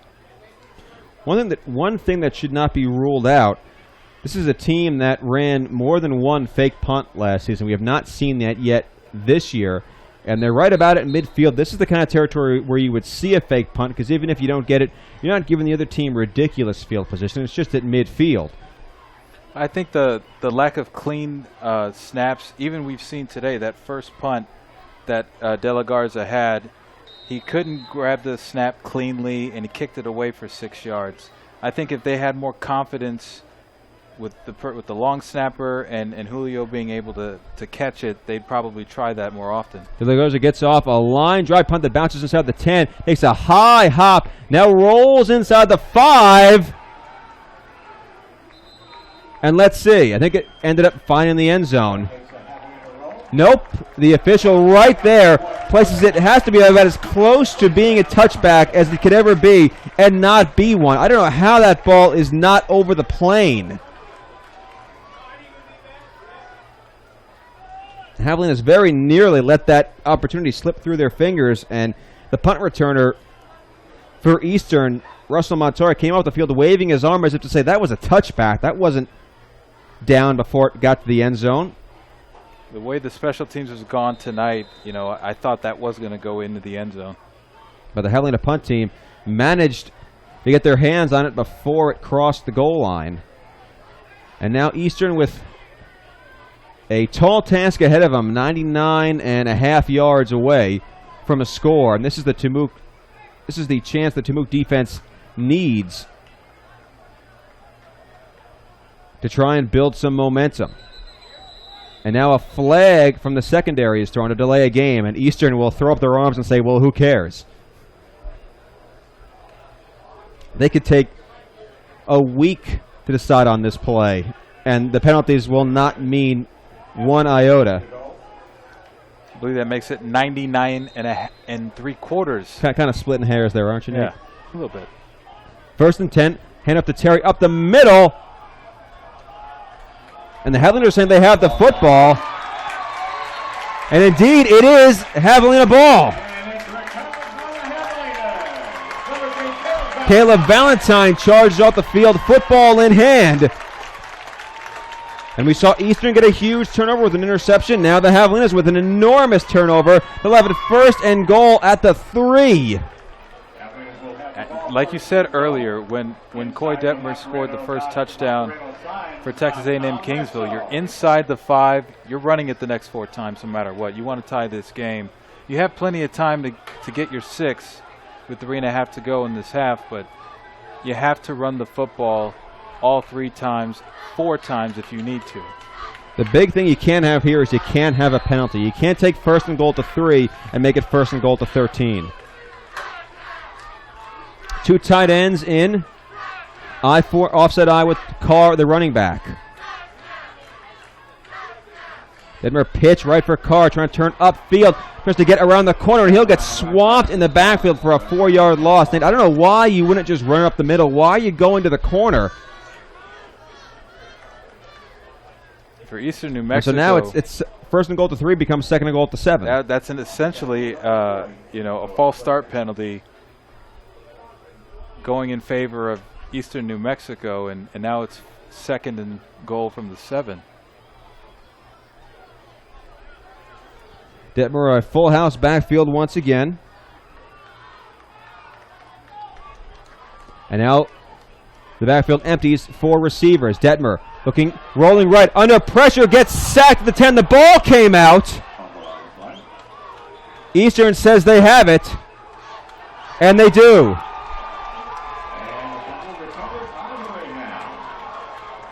So the Javelinas recover a fumble on Eastern's 3-yard line. 2 plays they go back, fumble, and give up the football. And now all that momentum swings to the side of the visiting team. And all the hard work the Javelina defense did the special teams, to pin that ball at the half-yard line, to recover the fumble. Now they're forced to trudge back out there. And a flag gets thrown. And they get Eastern for a legal substitution. So we're pretty much darn near where we were about a minute ago when that punt was down on the Eastern half-yard line. 2:44 now is on the clock. So Eastern, if they want to, really only needs one first down to run out the clock and get to the half with a 7-point lead. Strand with a man in motion. Now hands it off. A misdirection play to Tayshawn Gary. Right side 15 to the 20. Upfield to the 30. To the 35 along the numbers to the 40. Run down finally by Vaughn Taylor at the 42-yard line. A run of 36. And now this Eastern offense is in business. A big play like that just tells you that the Javelinas are demoralized after that unexpected turnover by Detmer. I mean, you can't expect that not to be a real killer morale-wise situation like that. Now another misdirection. Left side cutting upfield is Gary. He's near midfield and is thrown down right at the 50 by Sean Landez. The clock runs under 2:15 to go. Eastern with one timeout. They lead by 7 here in the second quarter. Second down, about 2.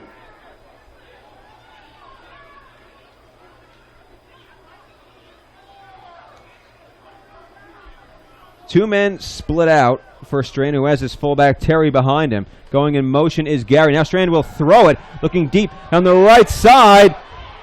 Incomplete at the 24. Eastern wants a flag, but an official right on the play wouldn't throw it. It was Jordan Seminot on Johnny Smith. It was good coverage by Seminot because the throw from Strand was underthrown just a bit. And Kelly Smith still screaming. Actually, he's given up now, but was still yelling at the official for not throwing that flag about 10 seconds after the play ended. Eastern tried to catch the Javelinas napping, but Tamook's pass defense was all over it. 3rd down and 2. That's the reason they threw it, Nate, because it was 3rd and 2. They felt like they could still just run it here and pick up the first down. But easier said than done. Also got the clock to stop as well. Strand, handoff Terry, right side, crosses the first down line, gets to the 46, a 4-yard run. The clock will stop momentarily. And now actually it's still running, and now it finally stops at 140.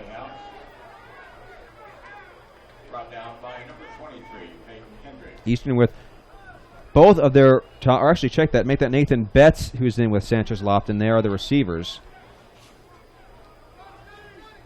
Strand left on an option, now cut straight up the field, is corralled at the 43. Only a 3-yard gain. The clock will keep ticking.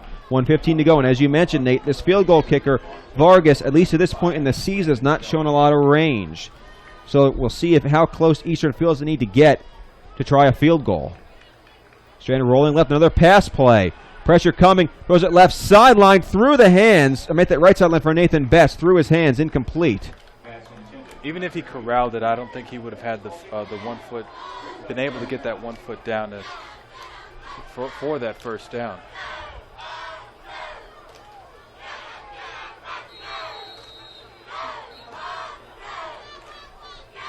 And now we get a whistle, almost as if there was a timeout. The trainers with the water bottles came running onto the field, and they have to head back off.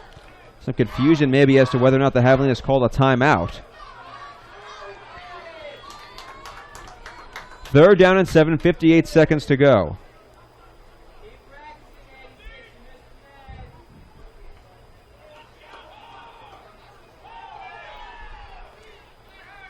Tamook looking for a stop here. Under a minute to go before the half. Running left side is Gary. Breaks a tackle at the 43, but is brought down at the 41. With 52 seconds left, Kingsville calls a timeout. Eastern will have to punt it. And the good news for the Javelinas is there's no real risk in calling that timeout. If you get the ball maybe at the 20, you want to try something, you have an opportunity to. But if, let's say, you get pinned at the 5, Eastern has just one timeout left. So it's not like they'll be able to force the Javelinas to give them the ball back. But if this half is any indication, both teams will be able to cough up the football inside the 10-yard line. Detmer so far in this game, 9 of 17 for 58 yards. And Detmer also with a 9-yard run to his credit. Nick Pellerin has the only touchdown for the Javelinas to this point.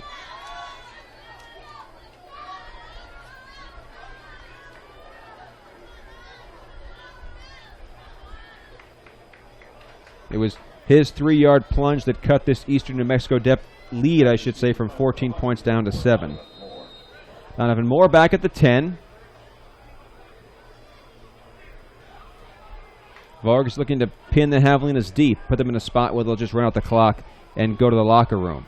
Tamuk trying for the block here. High snap, and Vargas gets it away. Launch up kick, dropped by Moore inside the 15. Now picks it up, tries to go right, and is swamped down at the 12. If he catches that on the fly, I think he has some room to run, but it slipped through his hands, and there was not much left for him to do after that, because the Eastern punt team just raced right past him. He came up, caught it, or tried to catch it at about the 12. Just couldn't keep his mitts on the football. Not only that, it looked like he was trying to catch it at an angle. Like he was running forward, but he was trying to reach back and catch the football. Well, that wasn't happening. A real low, hard line drive kick by Vargas. Certainly made it tough on Moore to field. 4 receivers for Detmer, who's back to throw. Looking down the field for Thomas. It's batted away at the 25. A diving deflection by Noah Switzer. And Detmer now with a 2nd down and 10. Now Kingsville can run out the clock here. There's only 38 seconds to go in the half, but Eastern does have 1 timeout. So if the Javelinas throw it and throw an incompletion on this next play, then they will probably have to punt, barring a 1st down. And having to punt the ball with a punter standing in your end zone, certainly not ideal. Detmer handing off to Carr left side. Turns up past the 15 and is stood up at about the 17. And driven back by Dante Urea. And Eastern does indeed use their final timeout with 28 seconds to go. But the Havs just need to run one more play or take a knee, and they'll be able to get to halftime. 14-7 is our score. We are just 30 seconds away from the halftime break here at Javelina Stadium. Thank you for tuning in, whether you're listening on KTAI or following on video live through JavelinaAthletics.com and YouTube Live. Mark and Sarah alongside Nate Cortiso. And we've had a first half, a little bit less scoring than you expected. Nate, I think you expected a 42-37 score, somewhere around there, only 21 points. But both of these teams just trying to seize that momentum. It seems like it's gone back and forth. Eastern went up 14.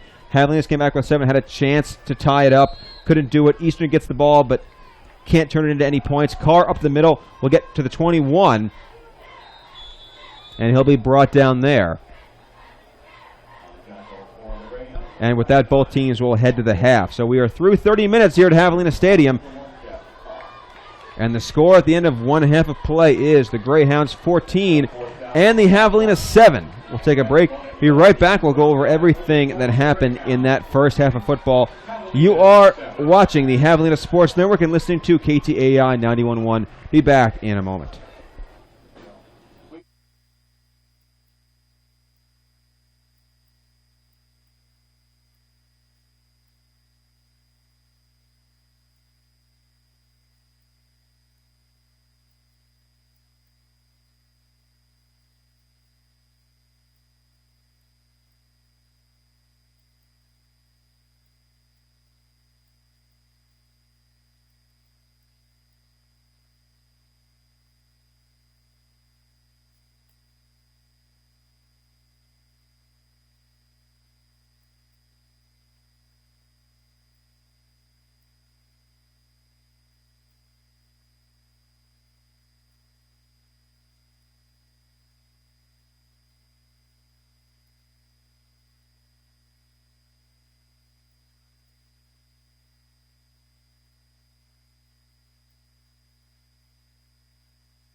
Halftime here at Javelina Stadium. Javelina's trailing the Eastern New Mexico Greyhounds by a score of 14-7 through 1.5 of play. Alongside Nate Cortizo, I am Mark and Sarah. And Nate, through the first half of play, obviously, like I said, a 7-point game. Neither team really dominated the action so far. We've seen both offenses move the ball in spurts. Both defenses have had their moments as well where they've made plays that have affected this game. Javelina is right now trailing in total yards 180 to 121. What are your thoughts on how you've seen the first 30 minutes play out? I think, when we came back after the end of the first quarter, Eastern New Mexico had run the ball for 80 yards, and at halftime they're up to 174. That's the big mark on this stat sheet and in this football game, and it's a big reason why E&MU has a 14-7 lead, but it is just that, a 14-7 lead.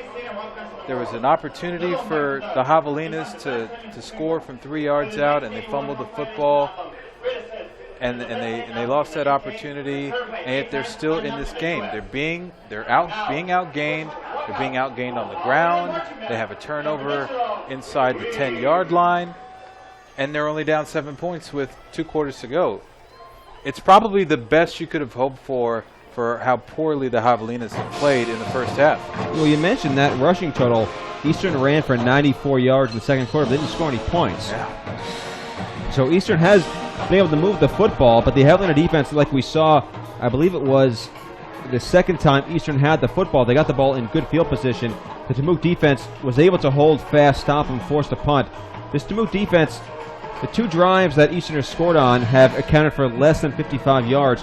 When the Hogs have had to make plays on defense at different points in time in this game, they have made them. If Eastern Eastern could have a lot more than 180 total yards in this game.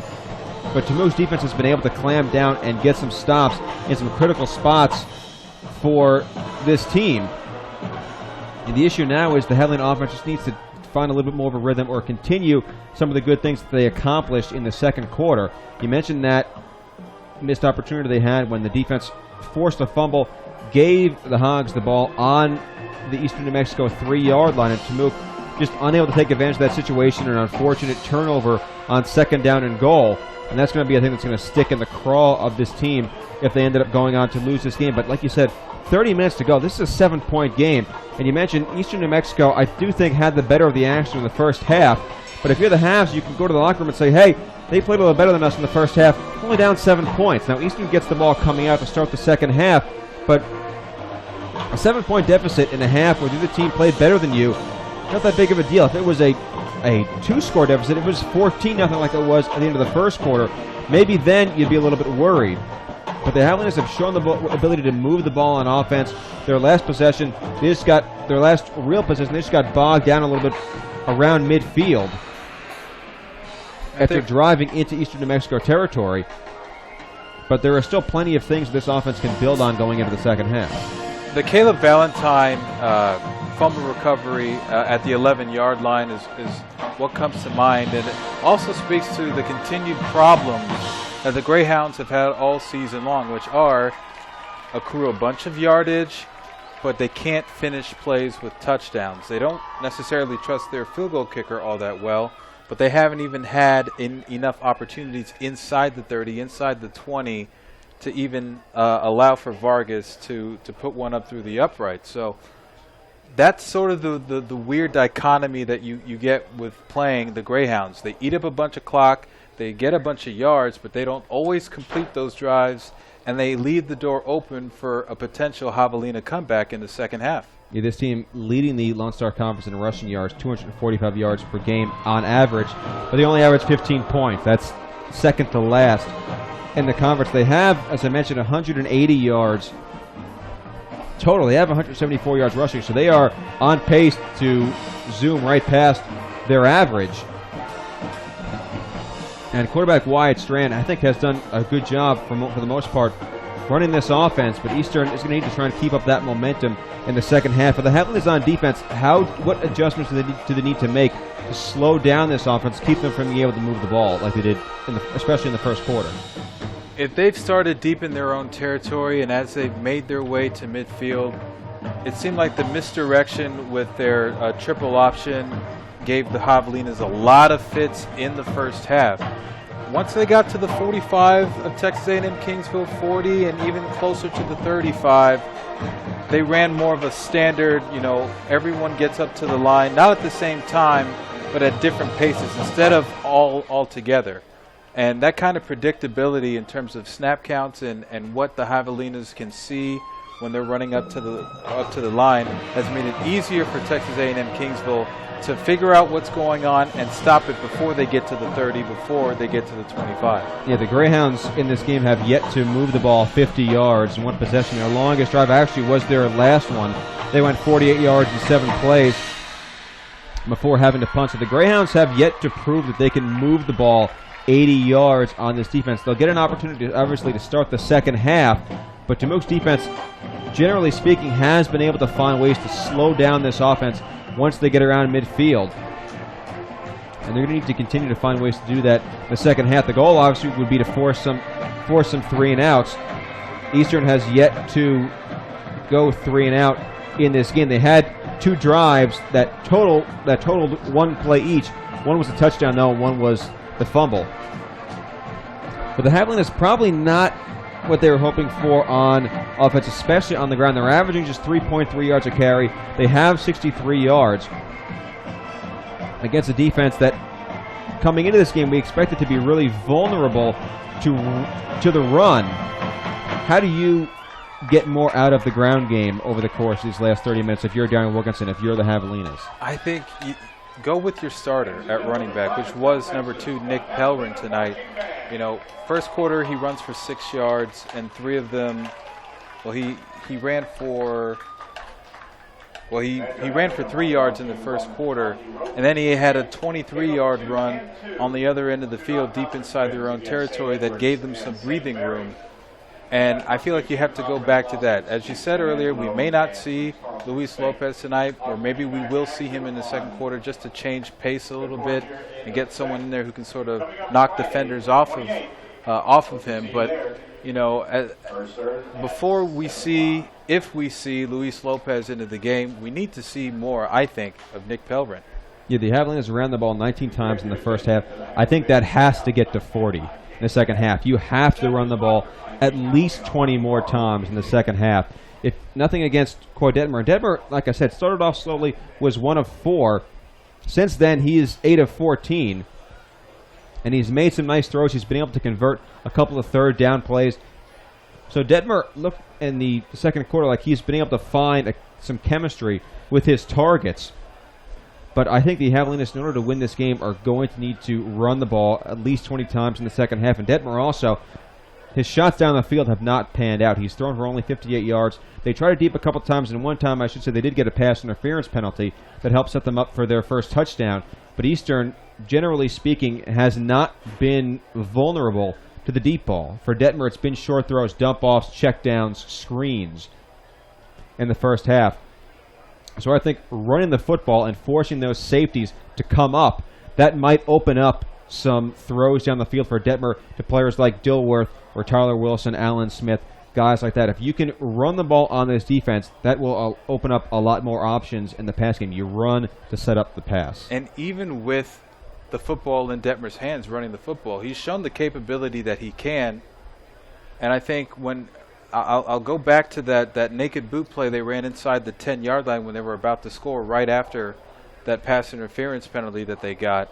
That completely bamboozled the Eastern New Mexico defense. They had no idea what to do, and Detmer got down to the 3-yard line. Yeah, there was not a single player on Detmer when he faked the handoff and rolled out to the other side. And we've seen that work for the Javelinas more than once this season, this bootleg. And we talked about how Wyatt Strand is a guy who's not afraid to stick his nose in there, pull the ball down, and try and run, keeping himself on this option. Detmer kind of has a streak like that as well. He's a guy who's not afraid to pull down the ball and run if he sees an opportunity presenting itself for him to move the ball with his legs. And also, I think that Detmer in the first half did a very good job of being able to find extra time. We saw him do it more than once when this offensive line maybe allowed some pressure to collapse the pocket. Detmer's been able to roll out, buy more time, find receivers, or find room to run with the football. And I think that's going to be another critical part of the second half, because Eastern has not shown any shyness about blitzing. They have brought pressure on Detmer, especially on third down plays. They want to try and collapse the pocket, put him in a situation where he has to make a quick throw or a quick decision, and force him to making a mistake that way.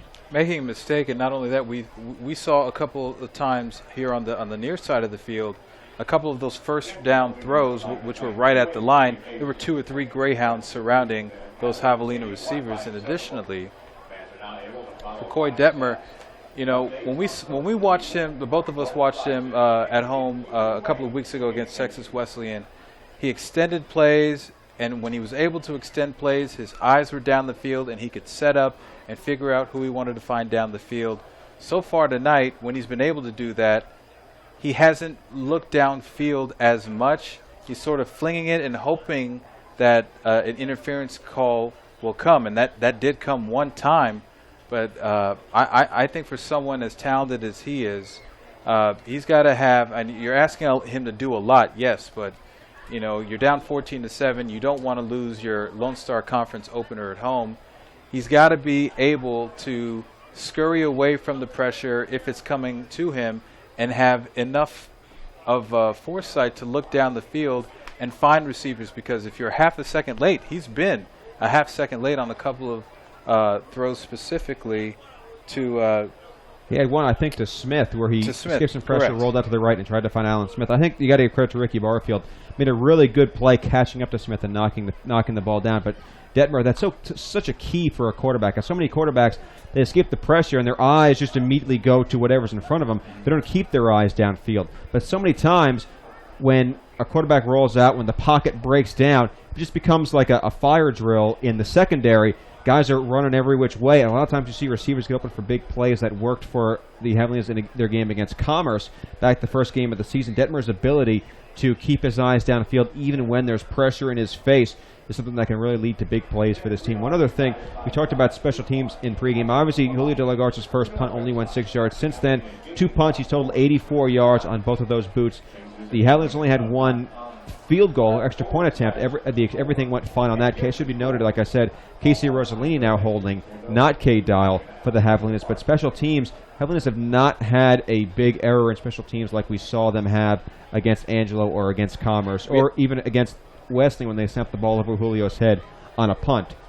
Thankfully, we've only had a couple almost that potential downing of the football after the punt by De La Garza that looked like it might have broken the plane, and somehow the Javelinas didn't get any fingertips on it until the very last moment. So that very much could have been a disaster, just like that first punt that De La Garza had for 6 yards back in the first quarter. But there have been some improvements. We saw Jeff Carr return a couple of kick returns for 32 and 33 yards respectively, which tied his season high on the year. So at least there have been some tangible improvements that you can look at in this first half against Eastern New Mexico.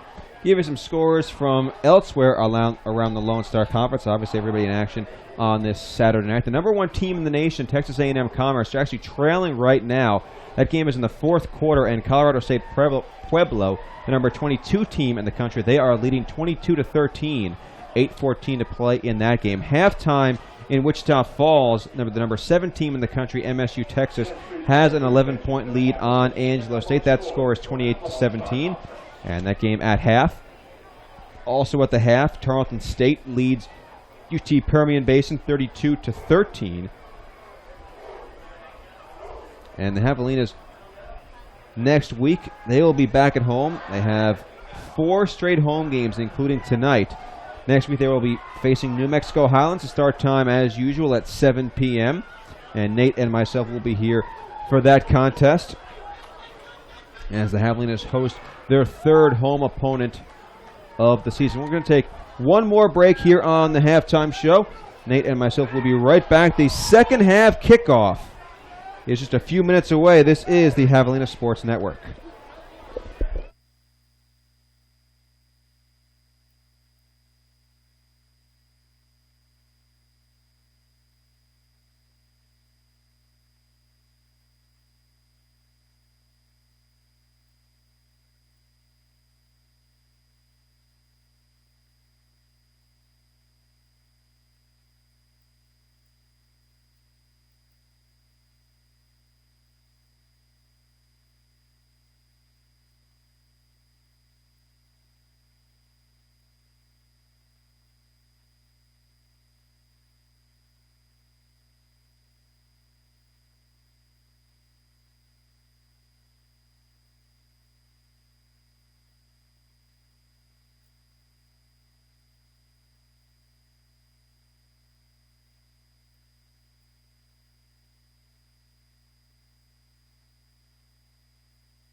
Eastern New Mexico back out here on the field as the second half. We'll start in just a couple of minutes. The Javelina specialists, Julio De La Garza, Trent Cisco, Karch Casper are all back out here practicing punting and kicking. And the Hogs will be back out momentarily. Eastern receives the second half kickoff. They lead this one by a score of 14-7. And Eastern, Nate, one of the things that you and I noted coming into this game before we went on the air, Eastern in the first quarter had been outscored 42-0. Coming into this game, they outscored Temuque 14-0 over the course of the first period. The Heavens will be looking for a little bit of a similar turnaround. They've been outscored 16-0 in the fourth quarter. Obviously, we're not there yet, but Temuque will be looking for a change in fortunes, much like the one the Greyhounds had in the first quarter. But the Javelina defense will go to work first against this Eastern offense, and it will be up to Temuque's special teams to try and put that defense in a good spot to begin the second half. Javelinas, as I mentioned, with 121 total yards in the first half. Eastern had 180, and 174 of those were on the ground. The Javelinas ran for 63 yards on 19 attempts. Eastern threw the ball just 3 times, completed 1 for 6 yards. Coy Detmer for the Havs, 9 of 18 for 58 yards, was sacked once and threw 1 interception. Leading receiver in this game is Kyle Williams, 2 catches for 23 yards. Ro Posada has a pair of catches for the Javelinas. Other than that, 3 players between both of these teams, each with 1 catch. Johnny Smith leading all players on the ground. 4 rushes for 86 yards, including this game's longest play thus far, a 49-yard run. Eastern got on the board first in the first quarter with 9:06 to go. Paul Terry plunged in from 2 yards out, and Wyatt Strand followed that at the 3:46 mark with a 9-yard touchdown run. Nick Pellerin got the Hogs to within 7 with a 3-yard run at the 12:47 mark of the second quarter. And that is where we stand as the second half, is about to begin.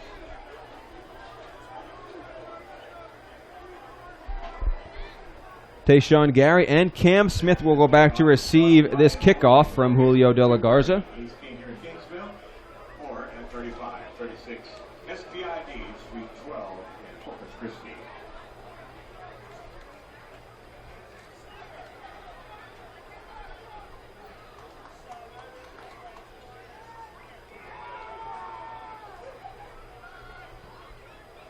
I'll check that. Johnny Smith, not Tayshawn Gary Smith, has the only kick return for Eastern New Mexico, 32 yards.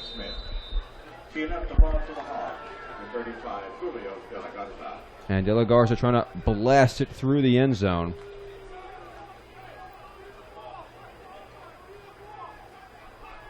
And gives a signal. We are ready to go. Second half underway. Johnny Smith takes it a couple yards deep. He will bring it out. Middle of the field, cutting left to the 5. To the 10, cuts back towards the middle. Makes a man miss to the 15, to the 20. 25 to the 30. De La Garza brings on the ball, pops out. The Hogs say they have it. And it is Javelina Football. So we saw missed tackles again on that kick return for Eastern New Mexico University, but right after something not so good on special teams happens for Texas A&M-Kingsville, they recover a fumble. Yeah, I bet you Johnny Smith wishes he hadn't gotten through those arm tackles at the first level of this return. So the Javelinas get a break. Their second fumble recovery of the night. They start off 1st and 10 at the Greyhound 39. They couldn't take advantage of this opportunity the first time they got it. Another chance here. 3 receivers left. Direct snap to Pellerin on a wildcat formation, fighting his way to the 35. A 4-yard gain. It'll be 2nd down and 6. And that's exactly what I wanted to see, Nate, coming out in the second half of the Javelinas. Just run it right down the middle, run it right down Eastern New Mexico's throat, and force this defense to stop the run. Jorge Rios, as Nate mentioned before, is in the game at left guard. Now the tight end, Kyle Williams, motions into the backfield, offset eye behind Detmer. Handoff Pellerin, plunging into the line, and it gets pushed ahead for maybe 2. 3rd down coming up for Temuque. 4 down territory right here, Nate. Absolutely. I think you find yourself at the 34. Well, you know what? On second thought, maybe you can trust Julio's leg enough from this distance, provided they don't get any yardage. But I'd say if they get 3 yards here, I think you kick the field goal. I think this is 4-down territory either way. But we shall see. The Hounds want to avoid that question altogether. They want a first down here on 3rd and 5. Blitz coming again for Eastern. Right flat. Pellerin has plenty of room. He gets to the 30, spins back inside across the 25, and reaches ahead to the 20. That's a similar play we saw Detmer finding Kyle Williams in the first half for a couple of big plays that sort of jump-started the offense when there wasn't really much of a pulse in the first half. It's basically a screen. They slip Pellerin out just past the blitzing players, and Detmer gets it over the blitzer's hands, right into Pellerin's arms, and he's got plenty of room outside. 1st and 10, ball at the 20. And now Pellerin right side, getting around the corner, turns it to the 15. Right sideline near the 10, and is shoved out of bounds just shy of the 10-yard line. Looked like a 9-yard gain. And the Javelina offense finding a flow. Habs, for those listening on the radio, going from right to left. The ball spotted on the right hash.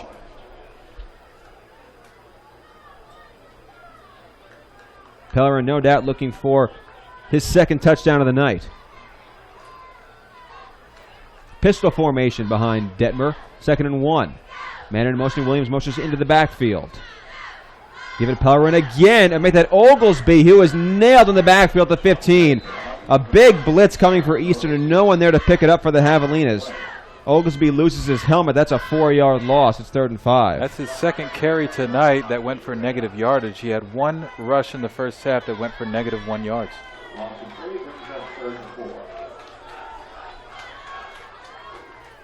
Another big 3rd down here for the Javelinas.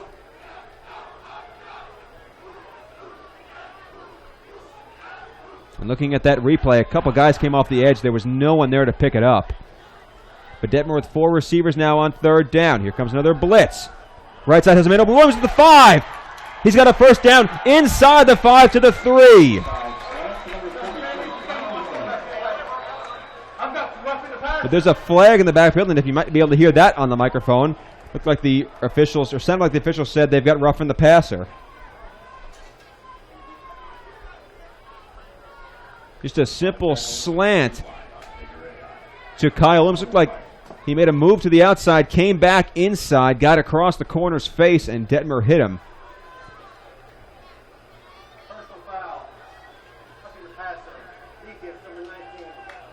And they get Hayden Hill for roughing the passer. The referees, Mike, I guess they fixed it at halftime. It's a halftime miracle. And Tamuk will pick up a couple extra yards. 1st and goal at the 2. Carr is the tailback in the offset eye. 2 receivers near side left behind Coy Detmer Jr. Tamuk trying to tie up this game. Now the both tight ends motion to the left side.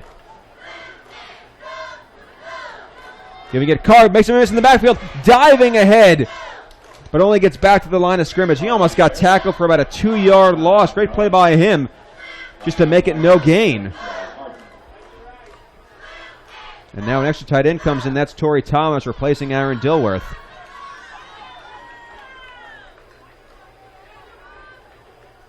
Dilworth leaving the field rather gingerly. 2nd down and goal from the 2. So 3 tight ends, all 3 of them bunched on the right side. Let's see if they go in motion. Carr is the deep man. Now they do. Now they go back to where they were. Let's see if the Hounds run a sweep.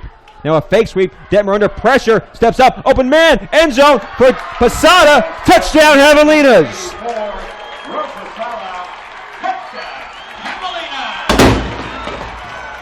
And a great play by Detmer. Rolled out. Had a man in his face immediately.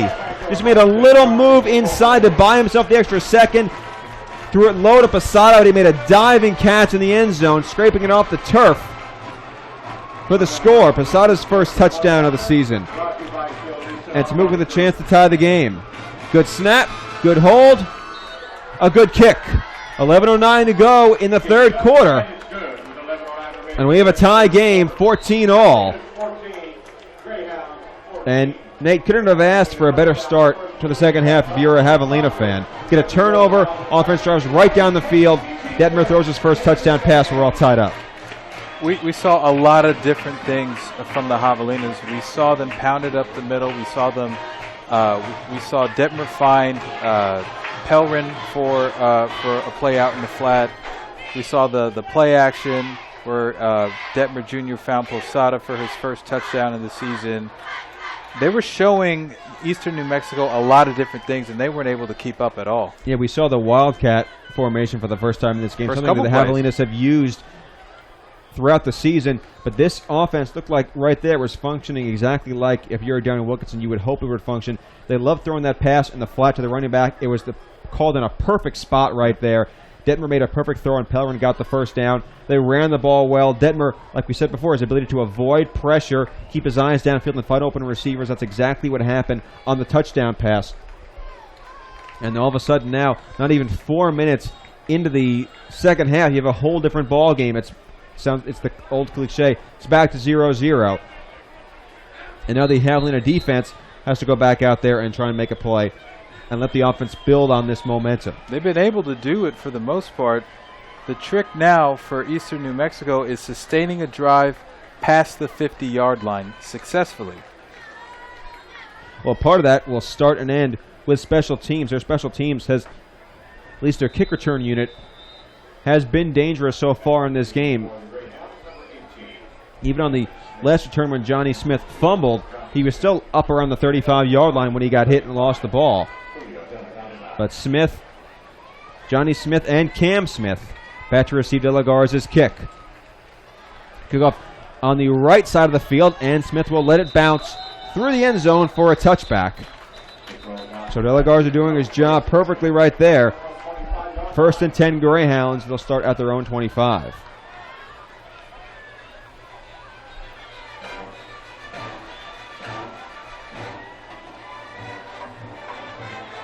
First time these units have been on the field in a while, with halftime and then the fumble on the kickoff. Probably been close to, if not more than a half an hour since Eastern's offense has seen the field. We'll see if they're rusty at all. They come out with 2 receivers and their 3 wingbacks. Strand with a man in motion. Going left, a pitch left for Gary, who gets swallowed up in the backfield by Peyton Hendricks. Gain of maybe a yard. Hendricks, one of the leading tacklers on this defense, coming in with 15 on the season. Had 11 last week. The former Texas Tech Red Raider. 2nd down and 9. And once again, Johnny Smith in a slot on the right side. Strand, hand up, misdirection coming right. Finding some room across the 30, the 35 to the 40. Middle of field to the 50, to the 40, into the open field to the 30, and dropped at about the Javelina 30 is Cambry Gilbert.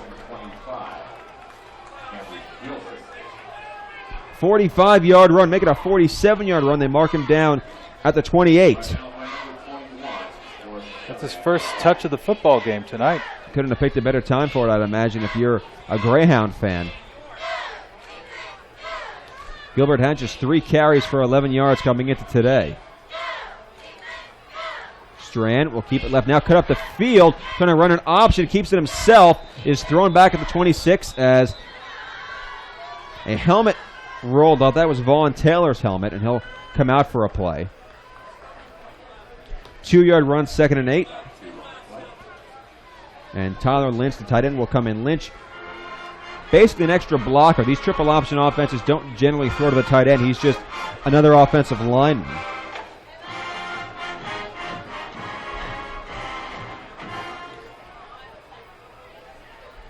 Gilbert, Smith, and Terry are the backs. Hand up, Terry trying to pick his way right side, gets hit in the backfield, and is finally dragged down. That was Jamal Foote who got in there, got a hold of Terry's jersey and wouldn't let go. Brought him down to the 28, and now it's back to 3rd down and 10. You got the big play that got you here with Gilbert, but now here we are again, 30-yard line of Texas A&M-Kingsville. Can the Greyhounds finish this drive with 6? And if you're the Javelinas, you want to force Eastern to make this decision. Do they go for it or do they try what would be by far Vargas' longest field goal of the season? Strand back to throw. Looking right, trying to find Smith all alone in the end zone. Touchdown, Eastern New Mexico. Smith slid into the secondary out of his wingback position on the near side right. And no one for the Javelinas picked him up.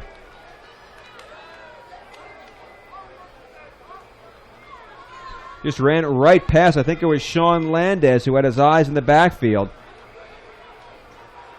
And Eastern, just their 4th pass of the game.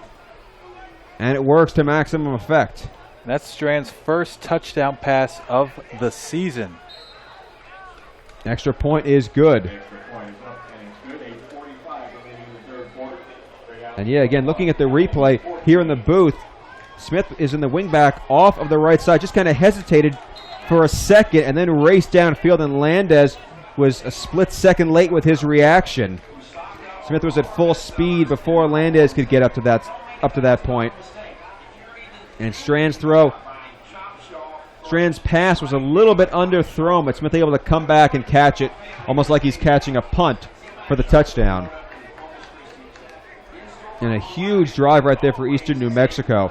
The Javelinas tie it off of a turnover, and the Greyhounds go right back down the field and retake a 7-point lead. 8:45 to go here in the third quarter. Well, that one completion he had for 6 yards in the first half was all we'd see, but a long pass, I'm reeling a little bit. So many times that's the key with this triple option offense is they have passes, and a lot of them are simply deception, whether they be play action or a lot of times they'll have passes where they'll give the ball to the fullback or the wingback and they'll sweep to one side and throw it. But yeah, that's what they try and do. They try and use the passing game to maximum effect, to where you're in a situation where you're not expecting it or someone gets caught off guard because they have their eyes in the backfield. They're so used to trying to find the guy with the football that they don't realize that the quarterback's just trying to throw it over their head, and that's exactly what happened right there. That is exactly what Coach Kelly Lee envisions when he calls pass plays with this offense. I know we've taken note of how Strand's throws have been underthrown, but he still has enough confidence to make them. And also, when you have a receiver 5 yards behind the defense, you don't need to put it right between the numbers. And that's exactly what happened on that last touchdown. So Temuc's offense will have to go back to work. Now trailing by 7 as Carr and Oglesby will receive this kick from Tyler Vargas.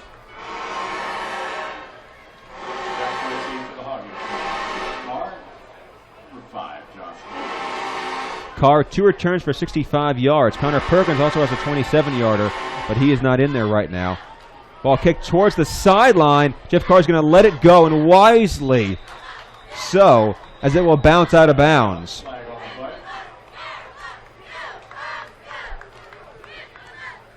And Nate, you see so many times returners, even in the NFL, they'll have a kick that's a yard away from the sideline, and they'll catch it rather than letting it go out of bounds. A very aware play by Jeff Carr saying, hey, I don't need to touch this, and we'll get to the 35. Just lets it bounce out of bounds, and the Hogs get good field position. Oglesby, again, is the running back with Detmer.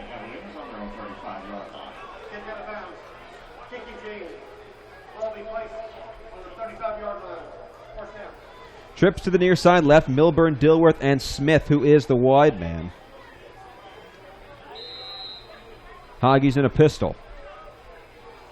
Beside of the tight end in motion. He's on the right side now. Oglesby takes it, tries to pick his way through the defense. Maybe gets back to the line of scrimmage. And they're going to mark him down with about a 2-yard loss. So Detmer probably in a throwing situation here, 2nd and 12. Right flat for Milburn, gets a block across the 35 to the 40, gets upended around the 42. Detmer now 13 of 22 on the night, but still trying to crack the 100-yard mark. Temuc no huddle, 3rd and 3. Detmer the handoff, Oglesby through the middle. He's close to a first down, but he did not get there. And the punt team will come on. So the Havs cannot take advantage of the good field position. They go 3 and out.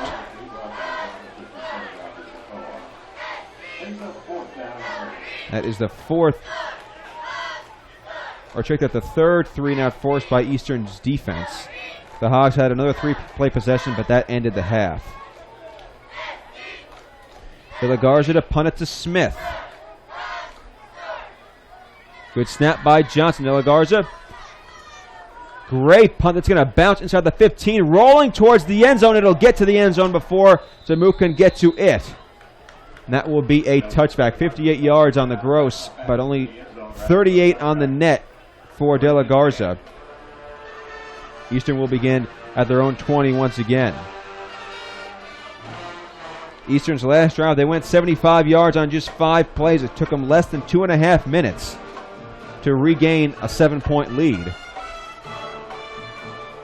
And Strand and company will try and do so again. Eastern rushing yardage up to 221 yards. They're averaging, once again, 7 yards per rush. 2 men on the far side left. That's Cam Smith and Johnny Smith, who are the 2 receivers. Strand with a keep an hour. Misdirection handoff. Near side coming. Gary cuts back inside across the 30. He's got a first down to the 34. And the Greyhounds open this drive with a 14-yard run. I wonder if it was the right call for Kingsville to hurry up on offense on that last possession. I'm not sure it was. Well, the hurry up is one of those things that it always looks bad when you go 3 and out. Yeah. But Timuk obviously had bigger designs, just could not pick up that opening first down. 2 receivers again for Eastern. Man in motion, that's Gary. Now Strand will try and throw. He's got a man down the middle. That's Smith again. Caught the 35, running away to the 20, to the 15, 10, 5, touchdown Greyhounds. As Smith simply out-sprinted Peyton Hendricks. There was no doubt from that throw by Strand that was in between the numbers, probably the best pass that he's had all night. That might have been the best pass he's thrown all year. That was a perfect pass, hit his man in stride. Smith had a couple steps on Hendricks. If he has to slow down to catch that, he probably gets tackled. But Smith, who's got good speed, simply went right down the heart of the Javelina defense. Hendricks, just like Landez was on the previous touchdown, slow to react, and Smith beat him down the middle for a touchdown. Low snap. Extra point, though, gets off and is good. So with 6:45 to go in the third quarter, the score is Eastern New Mexico 28 and the Javelinas 14. And you can't say anything but good things about that response from the Greyhounds. Timuk gets a turnover to start the half. They drive down. They tie it up. Eastern, 2 drives. I think they probably totaled 8 plays to jump back in front by 14. And they had the big plays with Gilbert on that rush on the first touchdown drive of the half for Eastern New Mexico. And, of course, Smith with the long run after the catch for this second touchdown of the half for Eastern New Mexico. And the big plays have killed Texas A&M-Kingsville's defense tonight. And Wyatt Strand coming into this game had thrown for 92 yards on the season. He's at exactly 100 right now. He had 2 touchdowns. That's 2 more than he had entering tonight. And again, got to give credit to Kelly Lee, the head coach and offensive coordinator. His play calling has been really top-notch tonight. And his team is back out in front by 14 for the second time this evening. Still a lot of time to go, 21 minutes and 45 seconds as we are a little more than halfway through with the third quarter. The Havs came into this game looking for their 3rd straight home win, a streak that dates back to last season when they topped William Jewell in their season finale. And Vargas kicks it deep. Jeff Carr comes up, fields it at the 8 on the right side, right up the field to the 20. Avoids 1 tackler. Now cuts into a little bit of a hole, crosses the 25, still going to about the 30. And Carr made 8 yards that did not look like he was going to get at first look. He became a blur right around the middle of the field. I'm not sure it became a blur, it just became a mass of bodies. It was like a 5-year-old soccer game where everyone just runs to the ball. And Carr somehow got through that and picked up about 8 more yards. All the colors, the yellow and the white, all came into one, it felt like. And we call it gold around here, by the way, Nate. First and 10 to 30. Ball on the right hash for the Javelina, so we're going from right to left for those of you listening on the radio or via your computer. Detmer with 2 men in the backfield. Low snap, but he corrals it. Deep ball on the right side, overthrew Rokeem Paul. Paul singled up in coverage on Charles County, but County was on him step for step. 6:28 to play. We are in the third quarter. The Greyhounds lead it by a score of 28-14. Those last 2 drives for Eastern New Mexico, they went 75 yards in 7 plays and 80 yards in 2 plays. And instead of a tie game, which we had at 11:04 here in the third quarter, it's a 14-point Mustang lead. 2 receivers left, 2 tight ends right, pistol form. Detmer handoff. Oglesby up the middle, gets to the 45. Is run down there by Hayden Hill. Make that the 35.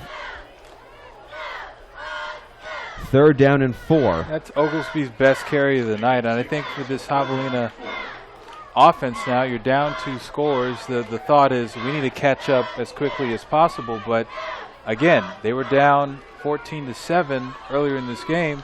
They kept with the game plan, and they found their way back into it. Yeah, important for this team to not abandon the running game just yet. 3rd and 5, Detmer to throw. Right flat, Oglesby wide open, bobbles it, and drops it.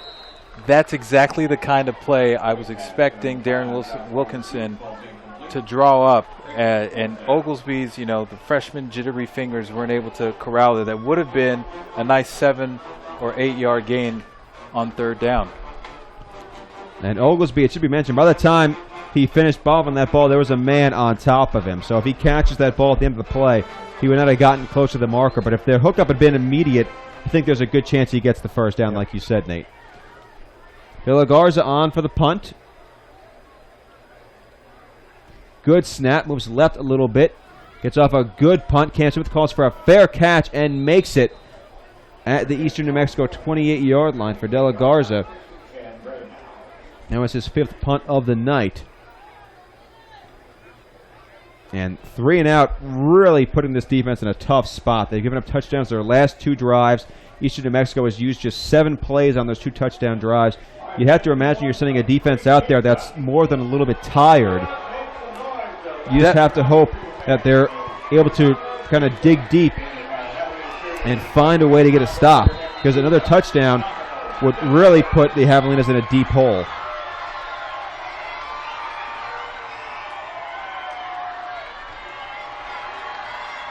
Straight under center. Terry goes in motion, handoff. Coming near side is Gary. Met by a couple of defenders, but still crosses the 30 to the 33. Jermichael Tutt finally finished him off. 5-yard run. 2nd down and 5. And Paul Terry was supposed to be starting. Paul Terry was supposed to be the guy to watch as far as his Eastern New Mexico run game was concerned. Coming into today, he averaged better than 100 yards a game. Terry only has 9 carries for 27 yards. It's been Johnny Smith and Wyatt Strand and Cambry Gilbert who have been the big guys in the rushing game. That's the weaponry of the triple option. Anyone can have a big game on any given night. And up Terry, almost wrapped up in the backfield, but gets 2 to the 35. So a big 3rd down here, Eastern. 5 of 8 on 3rd downs, and that's a percentage that's not going to make any defensive coordinator happy.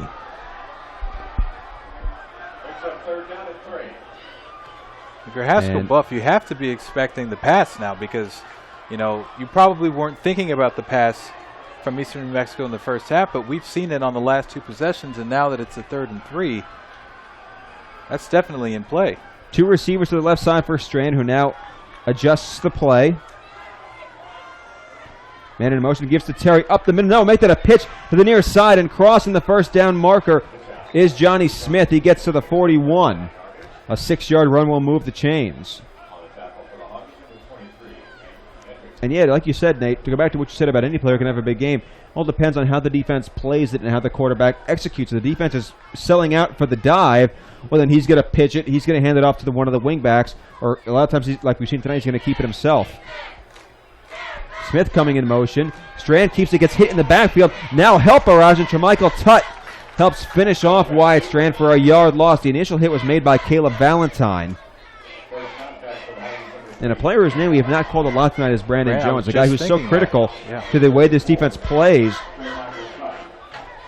Jones has been neutralized thus far by Eastern New Mexico's offense. 2nd down and 11. And Cambry Gilbert has come back in. He's the wingback on the near side. Strand giving it to Gary, running left side. Cuts back upfield, crosses midfield, and gets tackled around the waist by Peyton Hendricks. Gilbert had about 5 more yards in his sights, but Hendricks would not let him get away. Another 3rd down for the Greyhounds.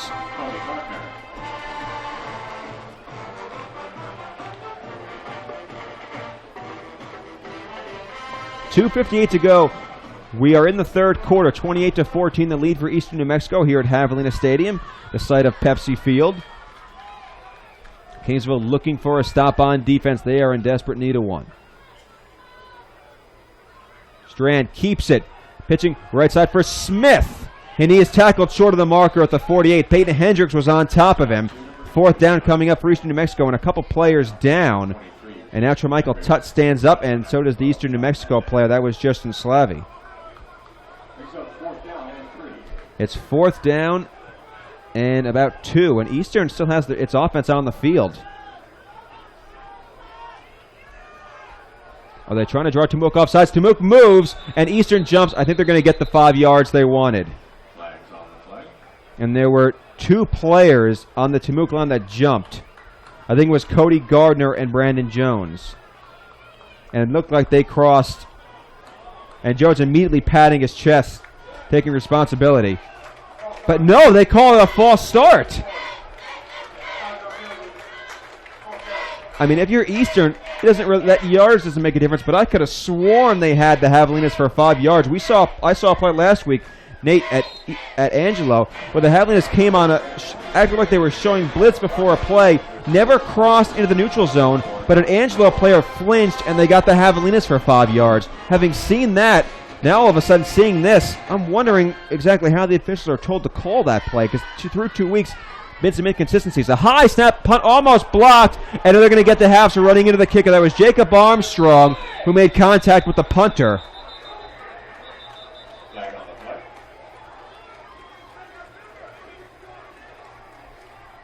Going back to that now, penalty. this will not be a 1st down because of the false start. Correct. At least if it is running into the kicker. And by the way, Eastern seems nonplussed by this call. I'm assuming it will just be running into the kicker.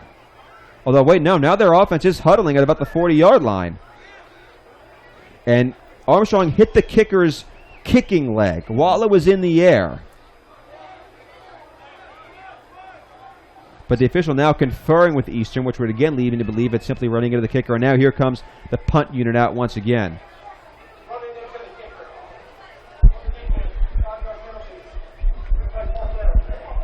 It makes you wonder how big those yards were for that false start on Eastern New Mexico. They thought they had Tamook done on that play. They thought they got them for encroaching. It would have been an automatic 1st. And now they have the false start, and now the 5 yards on the running into the kicker is still not enough for that 1st down. Well, I think, to be fair to the Javelinas, I think the reason they sold that for a blocker was because they knew they could give up a 5-yard penalty. Running into the kicker wasn't going to hurt them.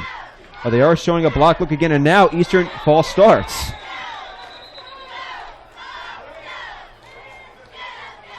And that was Todd County who just fired off. Well, now it really now the Javs matter. can sell out for a block once again without fear of a 5-yard penalty for a 1st down. That's the 9th penalty against Eastern. It's cost them 65 yards. The Javs, to their credit, who committed 10 penalties last week, have only been knocked for 4 tonight. And they appear to be About to get the ball back. Donovan Moore waiting back inside his own 15. The Habs with 10 men up near the line. Here they come. A low snap, but no block. Tamuk appears to be going for the return. Moore calls for a fair catch, makes it at the 10. Fair catch called for at the 10. Flag on the play. And there's a flag. I think that it might get the Habs for block on the back. The flag is sitting at the Javelina 38-yard line.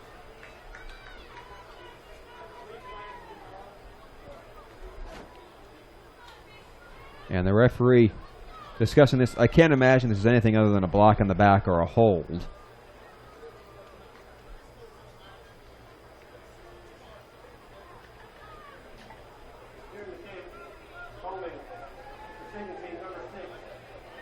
And that's Keyshawn Rowe who gets called for the hold. Rowe who got knocked for a block on the back on a punt return here 2 weeks ago. That's 2 special teams penalties in 3 weeks for him. That's not going to make his coordinator, Kevin May, very, very happy. And now Kingsville gets backed up to its own 5-yard line. And with 1:39 to play in this game, the Hogs are going to start running out of chances really quickly. It becomes a question of whether they should take chances down the field because they know there's not enough time. I don't think you have any choice at this point. Yeah. Detmer under center. The Eastern jumps off sides. Detmer looking for a deep one in the middle. For Dilworth at the 40, overthrew him. Not a bad play by Detmer Jr. to try it with the false start. Went a little Aaron Rodgers right there. Got Eastern to jump and then said, all right, I'm going to see how far I can throw this football. And Dilworth had about a half a step on a couple of defenders, but the ball was just a couple yards out of his reach. So it'll be 1st and 5. And that's Hayden Hill. That's his second penalty. He got knocked for roughing the passer earlier. And so now Kingsville gets back those 5 yards they lost. Gives the holding penalty on Rowe.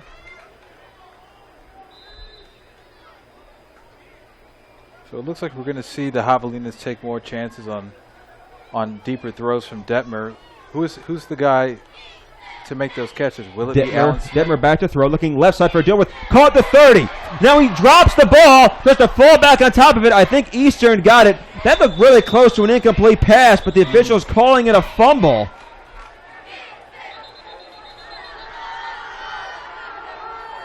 And then the official's trying to sort it out. There's no official signal, and now the umpire says Eastern New Mexico football. Pass complete to number 80. Dilworth Cutler. Now called incomplete. And now, all of a sudden, according to the PA announcer, they're changing the call to incomplete. I thought that was the right call from the beginning. And looking at the replay, yeah, that was the right call. Dilworth never really had possession of the football.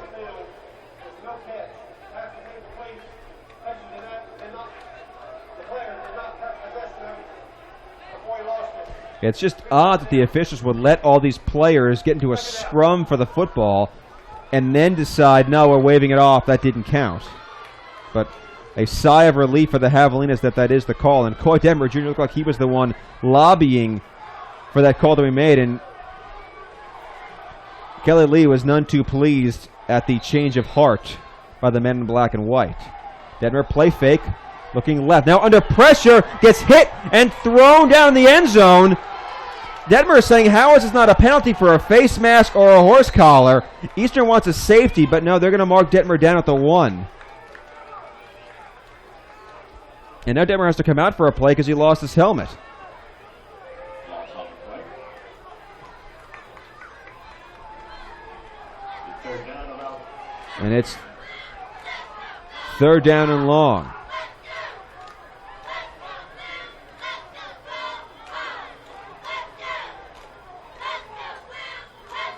And looking at the replay, that was Kennedy Tula-Maseli who had the sack, and it did not look like he had Detmer by the face mask or like it was any sort of a horse collar. Let's see if Kay Dollar gets to throw the ball here. It is 3rd and 13. Ball on the 1. Eastern jumps off sides, and then the referee stopped the play.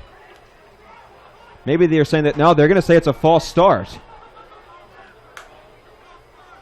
I think that was Rossellini that went in there for A&M-Kingsville. number 17. And you're right, it is Casey Rossellini. This is his first action, at least maybe his first chance to throw the ball. He did get it on the field against Wesleyan.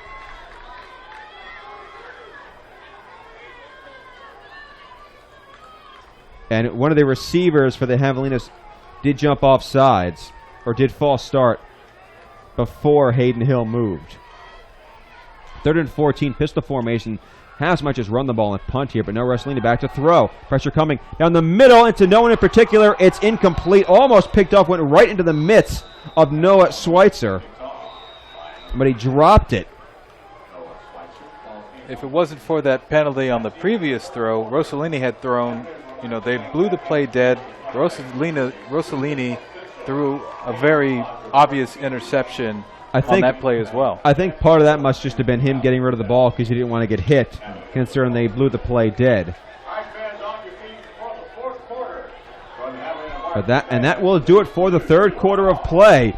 We go to the 4th quarter here in Kingsville. The score, the Greyhounds 28, the Javelinas 14. This is the Javelina Sports Network and KTAI 91.1. We'll be right back.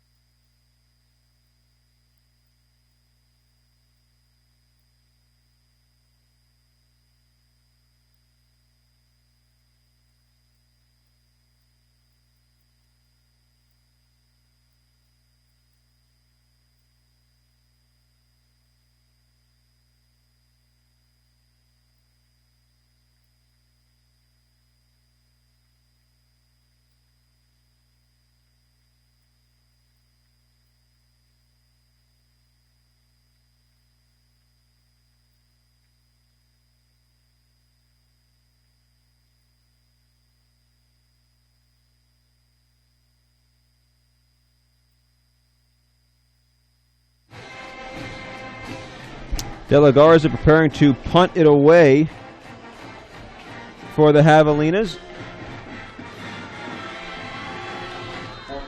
Standing with his feet just inches from the back end line. Let's get off upon a low, short kick taken to 36, running right and tackled immediately was the Greyhound return man. That was Russell Montoya, who went nowhere. But a short punt by De La Garza, only totaling about 35 yards. Great field position for the Greyhounds. This is perfect. This is everything that Eastern New Mexico could have possibly wanted. A short field, a 2-touchdown lead in the final quarter. What are they really good at? Eating up yardage and eating up clock. That's all they have to do now, from now until the end of regulation, to hold on to this one. And the Hogs defense put in a really tough spot now. Eastern looking for a touchdown that would all but salt away this football game. 14:52 to go in the 4th quarter. They lead by 14. They have 256 yards on the ground today. They came in averaging 245. Strand back to throw. Under pressure, escapes one man. Rolling left, might have some room to run. Throws it downfield. Picked off by Jordan Seminot. Seminot back across the 30 to the 31. And Kelly Lee more than unhappy with his quarterback. Strand threw that into a crowd of yellow jerseys. And Seminot just happened to be the lucky man who picked it off. There were no open receivers for Strand at that area in the field, and a huge break for Tamuk, the 3rd turnover they forced tonight. Their offense, now all of a sudden, instead of being pinned back inside the 5, they get decent field position at the 30. And a chance, once again, to get this team back in the football game. Detmer opens with 4 receivers. Nick Pellerin is the running back. Detmer 13 of 25 for 92 yards, a touchdown and a pick. Screen right for Pellerin. Needs some blocking. Gets to the 30 and is ridden down at the 36-yard line by Kevin McCracken.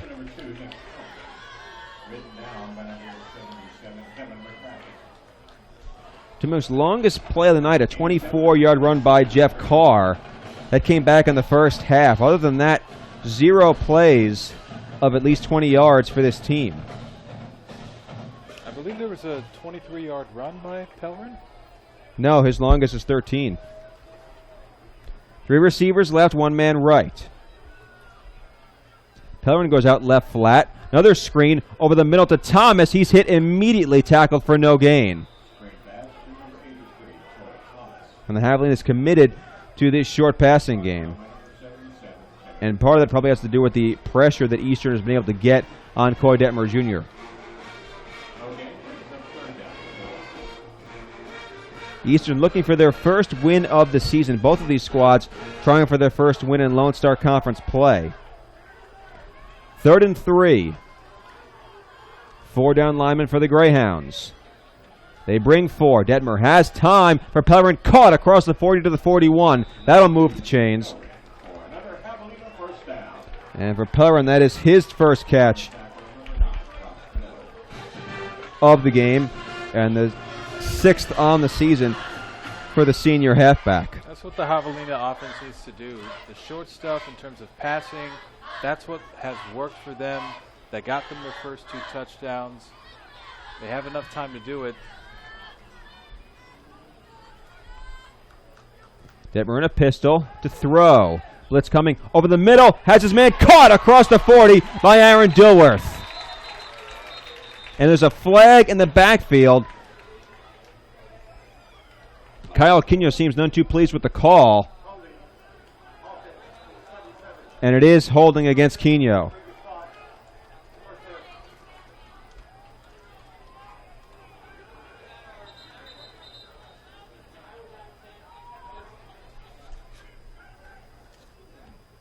Taking a look at the replay, it did look like Quino grabbed his man kind of around the neck. We also have an injured player for Eastern New Mexico. That's Josh Miller, who's now walking off under his own power. A huge penalty right there against the Javelinas. Wipes out what would have been their longest pass play of the night.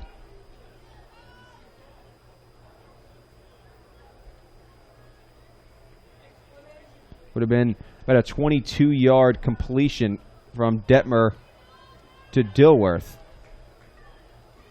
And yeah, it does appear on the replay that Quino basically tackled the defensive end. I believe that was Miller, to prevent him from getting in on Detmer. So it will be 1st down and 20. 12:52 to go. We are in the 4th quarter. Eastern New Mexico with a 28-14 lead on Texas A&M-Kingsville. The Javelinas came into this game looking for, like I said, their 3rd straight home victory and their first Lone Star Conference win.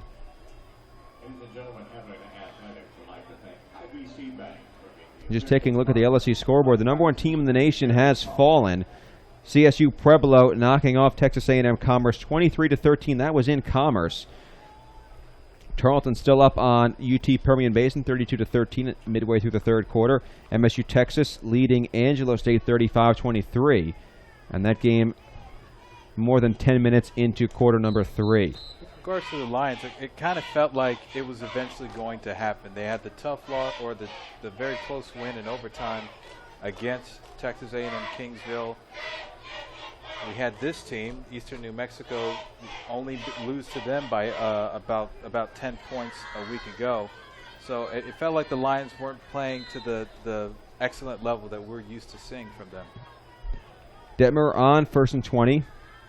And a pistol. Steps up in the pocket. Has time.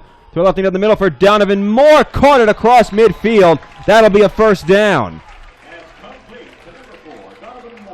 That's 25 yards. So Detmer, after having what would have been the longest play of the night wiped out, says, fine, we'll do this. They get 25.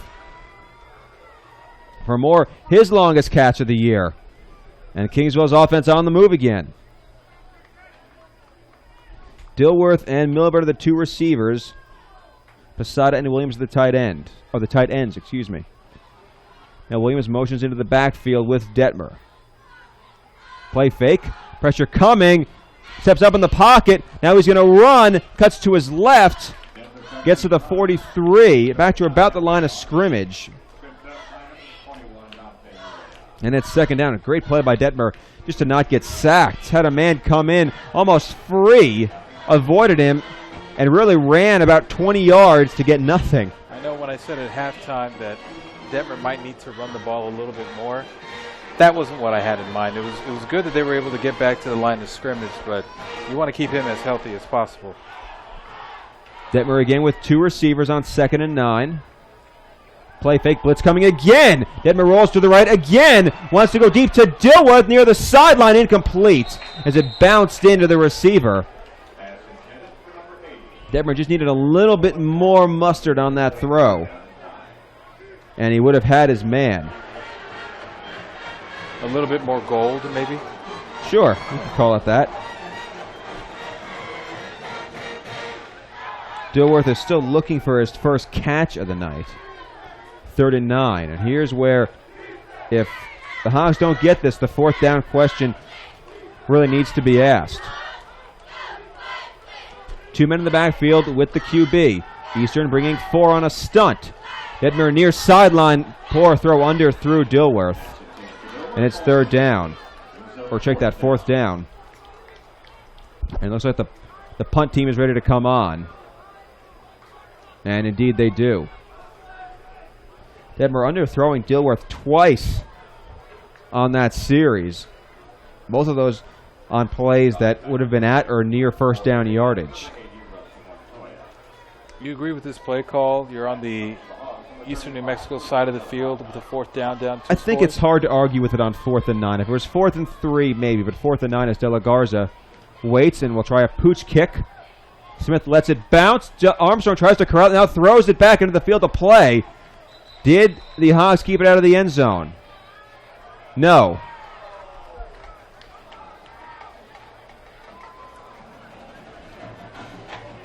And that is a huge change of possession. On the replay, I'm betting the ball crossed the plane of the goal line. Armstrong's just a little bit too slow in getting rid of it.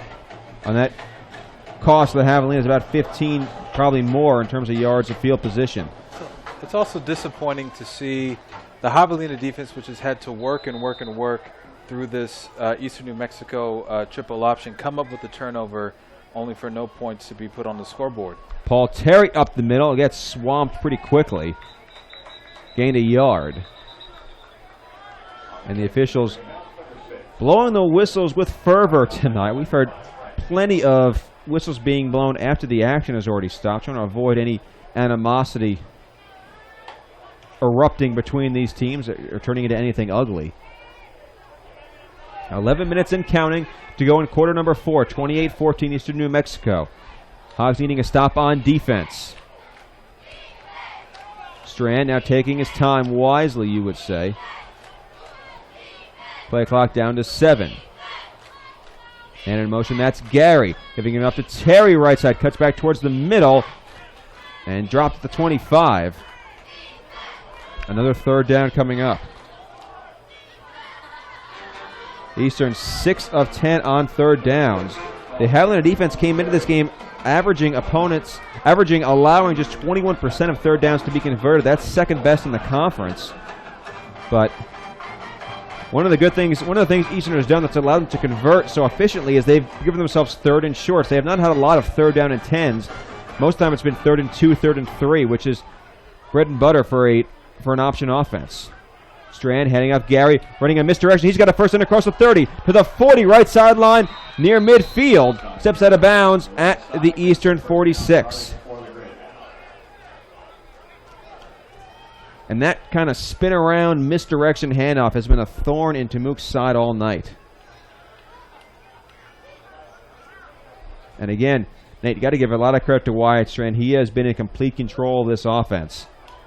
He has been. Outside of the interception to Seminot earlier in the quarter, very composed. He's become more confident in his throws. They've been more crisper. That's why they're up 2 scores. Strand in a standard wingback formation.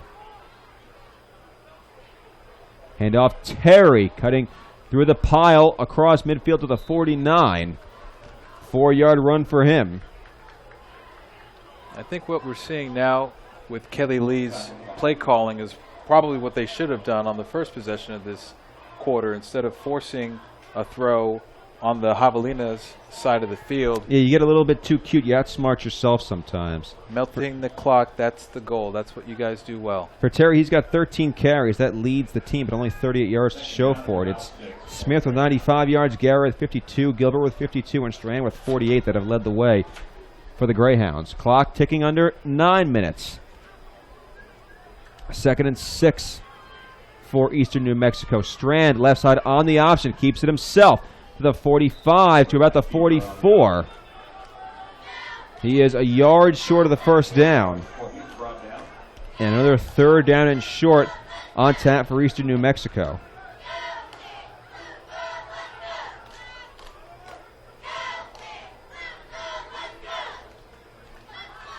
And the Greyhounds, even if they don't score, let's say they get this first down, they get stopped and punt, they have bled this clock. And the Hogs will be up against it even if they get the ball back down by 2 touchdowns. Strand to Terry, left side, hit in the backfield, trying to stretch towards the marker. He swarmed under it about the line of scrimmage. I think he's short, but I bet my bottom dollar that the Greyhounds will go for it on 4th down. Get on the tackle for the Hawkins, number 19, Devontae Williams. Picks up 4th down at about 1. 4th down, and this is a full yard. They have just the tip of the ball getting to the 44. They need to get to the 43. They've run 6 plays and melted almost 4 minutes of clock time. And if you're Eastern, first you're probably gonna try and draw the Hogs off sides here. Let's see. Man in motion, Strand giving it to Terry. He's got a first down. Gets hit and dropped after a 2-yard gain. But all the Greyhounds care about is the fresh set of downs.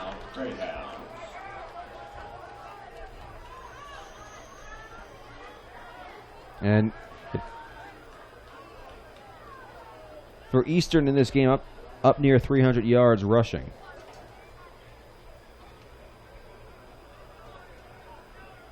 Three receivers now out for Strand. Misdirection handoff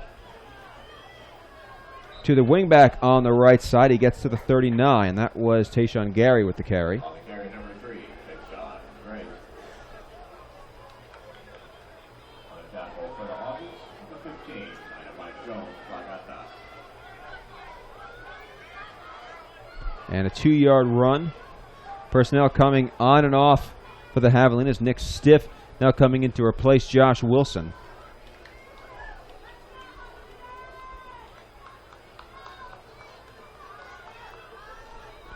Strand continuing to bleed every second off the clock. We are under 6.5 minutes here in the 4th quarter. Keeps it. Ready, right, 35 across the 30. Moving to the outside, inside the 30, trying to stay in bounds. He is run out of bounds at about the 29. That will be a first down.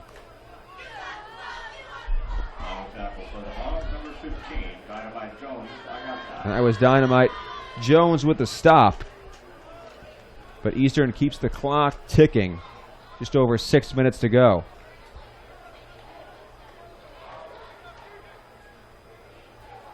And the Javelinas Like they jumped. Flags go down. Javelinas were leading in time of possession. At least coming into this drive, but I can't imagine Eastern won't hold that edge after this possession is over. Officials discussing the penalty.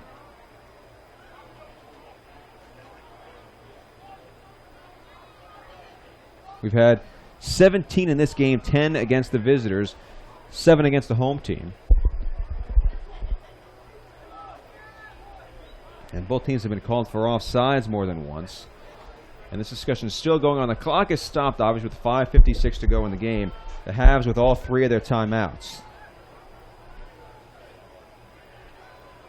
And 4 officials huddled at the 36-yard line.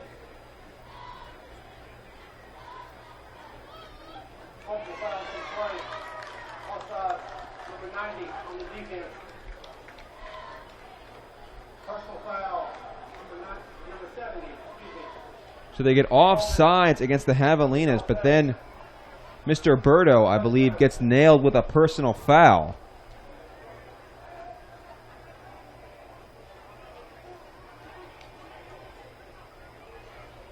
And the ball is not moving from the 29-yard line. I think the officials call those offsetting fouls. I always thought that the personal foul, at least the rule had been changed where the personal foul would supersede and basically wipe out the offsides call, but that's not the case right here. Strand pitch near side for Gilbert. Tries to turn upfield across the 25 to the 20. Runs out of bounds at the 19, or make that the 18. And that should be, and that will be, another Greyhound first down. And this has been a textbook triple option drive for Eastern New Mexico. They've run the dive, they've had the quarterback keep it, they've pitched it, they've run misdirection. It's all worked. They've bled the clock, they've moved the ball down the field from their own 20, now inside the Javelina 20-yard line. These are the kind of drives Kelly Lee dreams of. Yeah, they just ran their 10th play of this drive. Strand giving it to Terry. Patient runner as he dives to the 16. And the officials again anxious to separate the players. And I think Darren Wilkinson just used his first timeout. And that is indeed the call at the 5:13 mark here in the fourth quarter. And no point in saving them. You're going to have to stop the clock somehow to get the ball back. And I guess you would say the one bright spot you would have, the hope that you're still holding on to, is that Eastern's field goal kicker, like we said, has not tried a field goal of over 30 yards, which, and obviously from here, it would be a longer kick than that. So you're hoping that you can hopefully get a stop, make them try a field goal you wouldn't expect them to make. You'll still get the ball back behind the 8 ball, but at least it'll be a 2-score game. It'll still be a winnable football game. Once you're down 3 scores with this little amount of time left, it's almost certainly out of your reach right now. Yeah, that remember when I said in the pregame that this was going to be kind of a crazy game?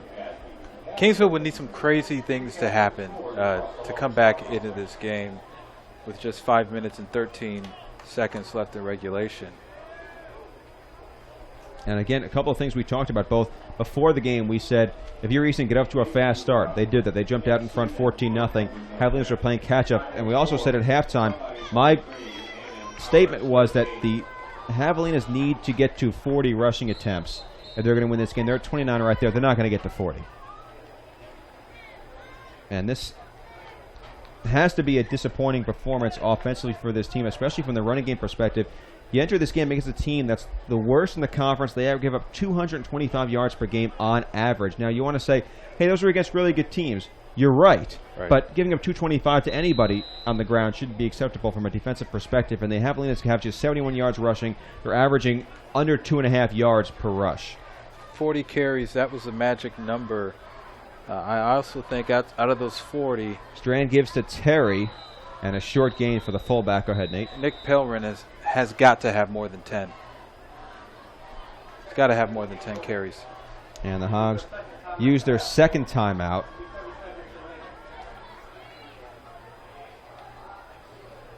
And obviously you have to mention this is a short-handed offensive line. The offensive line has had a tough time today. Eastern has done a really good job mixing up blitzes, mixing up their looks, using stunts, and sending guys from the secondary in to try and pressure K-Dow. That's tough on any offensive line. When you have a group that's still really trying to get used to each other in those 5 critical spots on an offense, it just makes it so difficult to keep everything in sync and to give your quarterback the time he's going to need consistently in order to find open receivers. And Detmer's done a good job avoiding the rush in some spots, but in a lot of times he's had probably a little more heat than he would like. That's sort of the dissatisfying thing about the second half for the Javelina offense is that late in that second quarter, the O-line was getting it together. They were moving down the field, and it seemed like they could bottle that up and expand it over the last 2 quarters of play, but they simply haven't. Even their first drive, after they got the fumble to start the second half, their offense was in sync. They marched down the field to tie the game with a touchdown. Pitch out to the right side for Johnny Smith. He's run out of bounds by Sean Landez. He's going to be short of the first down. And now Eastern is right in Tyler Vargas' field goal range, and the coach says, go kick it. The ball will be on the right hash. 5:01 to go. We are in the fourth quarter. And the Javelinas, I'd imagine, will be selling out for a block right here. If they could spike this ball to the ground, have it bounce up, and have someone take it the distance. Nothing could be a bigger boost of momentum than that, I'd imagine. Vargas to try the 29-yard kick. Low snap. The hold is down. The kick is good. 4:34 remaining in the ballgame. And a great job by the holder, Russell Montoya, to pick that ball up off the ground. Got it down for his kicker, Vargas, who was unflustered by the poor snap and still booted it through the uprights. So 4:34 to go in the fourth quarter. The score is the Greyhounds 31 and the Javelinas 14. Javelina player of the game. St. Stewart located 2501. And here in Kingsville. Tonight's player of the game, Javelina defensive much player like number 23. last week in San Angelo, a night that really began with a lot of hope and promise and some high hopes for this team at home. Really going to be a disappointing ending for the Javelinas for the second straight week. There's no question about it, and not only is it a disappointment for the second straight week, but this is a 4-game homestand. You wanted to get this homestand, the longest of the season, obviously. You wanted to get it off on the right foot, and they haven't been able to get it together. And this really, I think the team looked at this as an opportunity to really build up some momentum towards the stretch drive for their season. 4 straight home games. You can win this game and then start building some momentum towards the final game of this homestand against MSU Texas. You put yourself in a position where you're feeling good. Everyone's starting to feel like the team's coming together, and all of a sudden you have a chance to really put together a winning streak. Carr will take that one. Now he drops it at the 1-yard line, goes up the middle across the 15, cuts across the 20, still going to the 25, tries to get outside, but is unable to escape the final defender, as brought down at the 24. Todd County on the tackle. And you'd expect Coy Detmer Jr. in this offense to go back to work. And you mentioned earlier, Nate, about this team early in the fourth quarter. Do you start throwing the ball down the field? Right now you don't have any choice. Yep. Like, even if you throw an interception, what difference does it make? You probably weren't going to win the game anyway, but you have to take some chances. Detmer 17 of 31 for 129. 1 interception and 1 touchdown.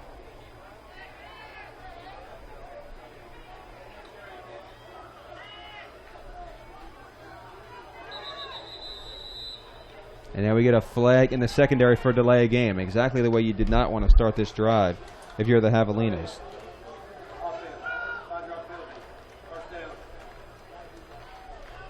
I know the problem. Sorry, to interrupt through three games now, Yeah. almost 3 games.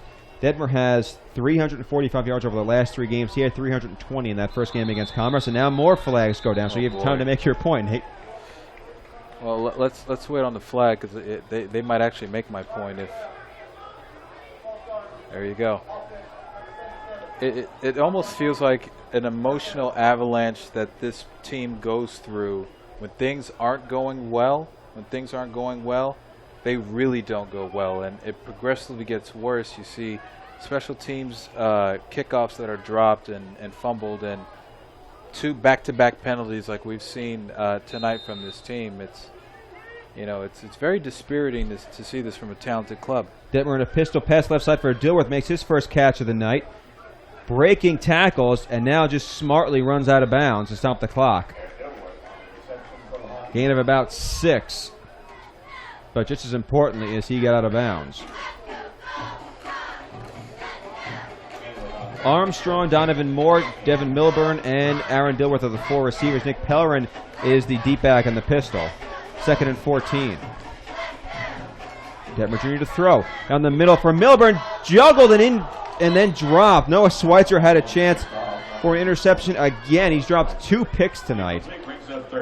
Detmer trying to throw it down the middle to Milburn. And that's what we talk about, Nate, when you say, hey, throw it down the field. You need big plays. You have to take some chances, because if you don't get those big plays, you're not going to win the game anyway. So if they intercept the ball in those deep throws, there's really almost no difference. 3rd and 14. Blitz coming. Detmer rolling from pressure, flips it to Pellerin has plenty of room across the 30 to the 35, spins across the 40 to the 44. 24 yards for Nick Pellerin. He entered this game with just 3 yards receiving on 5 catches. He's surpassed that and then some tonight. 4 catches, 49 yards. Detmer back to throw. Steps up in the pocket. Heaves one near side for Milburn. Picked off. Was he inbounds? The officials say yes. That was Charles County with the interception. The second interception of Detmer tonight.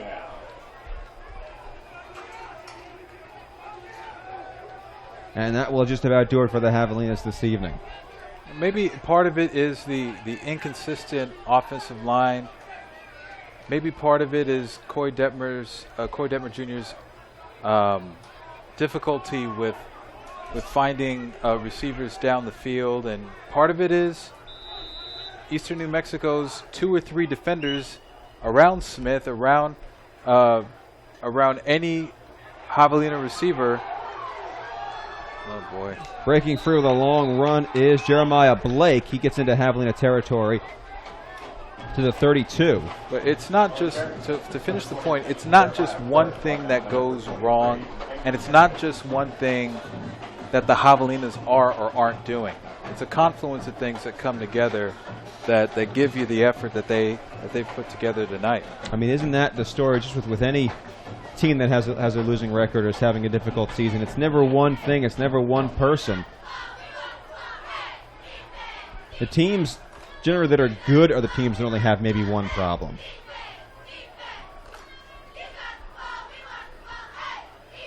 First and 10. Run off the right side on first down for Nathaniel Bradford. Bradford's first carry of the night. Javelinas will have a week to get these issues fixed. The good news is they're not scheduled to face a triple option team again this season. They'll host New Mexico Highlands next week. Eastern will host MSU Texas. 2.5 minutes to go in the fourth quarter. Eastern holding on to a 31-14 lead.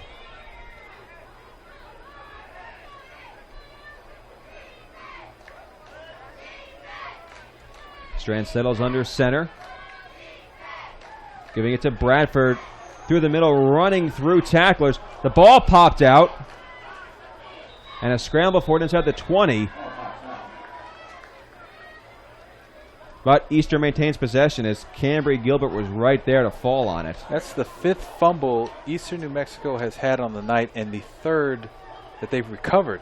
That's just the risk when you run a triple option offense. So many handoffs and pitches. You're putting the ball in precarious situations so many times. You end up in those spots a lot. But that's more fumbles than they had all season coming in. They only had 4 fumbles so far this season. Tonight, the ball's been on the ground multiple times, and Temuca's managed to fall on it more than once. But the Javelinas not able to take advantage of enough opportunities in those spots. Trying to pitch it to new running back going left. It was Matthew Askew Betts. On the tackle for the Hawkins, number 42, Alex Lewis. And we are down to a minute 30 to go. Eastern, as you would expect, they bring off almost their entire starting offensive line, content to run out the rest of this clock. And the Greyhounds will get their first win. They will be 1-3 on the season, and they'll only be 1-1 in the LSC. So not in a bad spot as far as conference is concerned. They have as many conference losses. Or I checked that they don't have Commerce. Commerce's loss is not in conference. Strand goes up the middle, gets to the 8, and that will be the final first down of the night.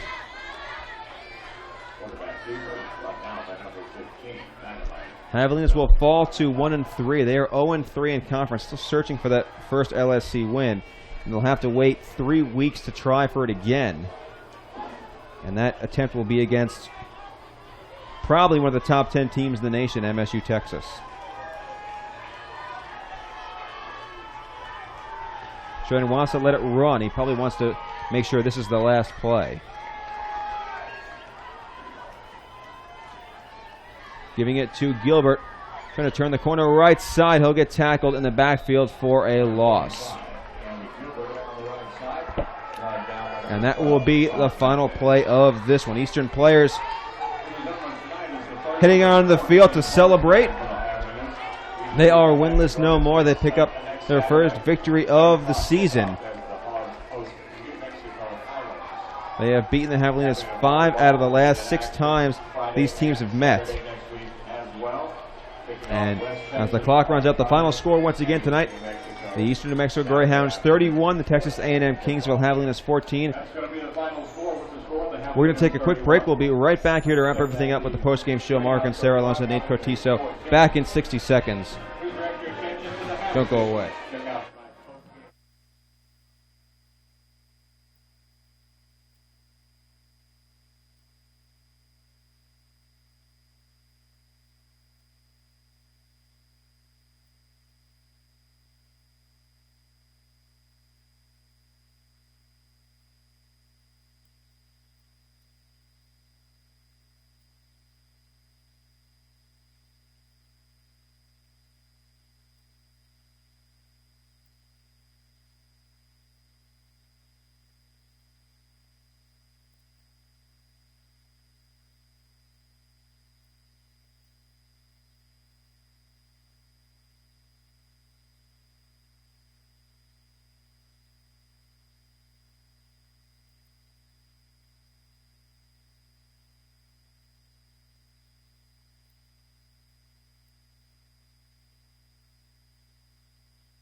The Javelina football team standing for the alma mater on the far side of the field in front of the Temuque band. Mark and Sarah along with Nate Cortiso here, Eastern New Mexico, on the near side whooping it up. They scored a 31-14 victory tonight at the expense of their conference rivals. And obviously a difficult night for the Javelinas tonight, losing this one by 17, and just not the night you were expecting out of this team. We thought they'd run the ball really well. They didn't really do a good job on that. They needed to play disciplined football on defense. They needed to tackle. They needed to play assignment football on defense. They had a really tough time of figuring out this Eastern New Mexico offense. On the other side, I thought Wyatt Strand played a great game, simply from a decision-maker's perspective, not even mentioning the season high he set as far as passing yards. But I thought he did a great job of finding the right guy to give the ball to in situations today. Really, I thought an impressive performance by Eastern New Mexico. Disappointing night, though, for the Hogs. I think definitely disappointing in the sense that the beginning of the homestand, you go 0 for 1, but at the same time, as tired and as exhausted as I expected the Javelina defense to be, and they were at times, I really did sense that they were trying to fight through that.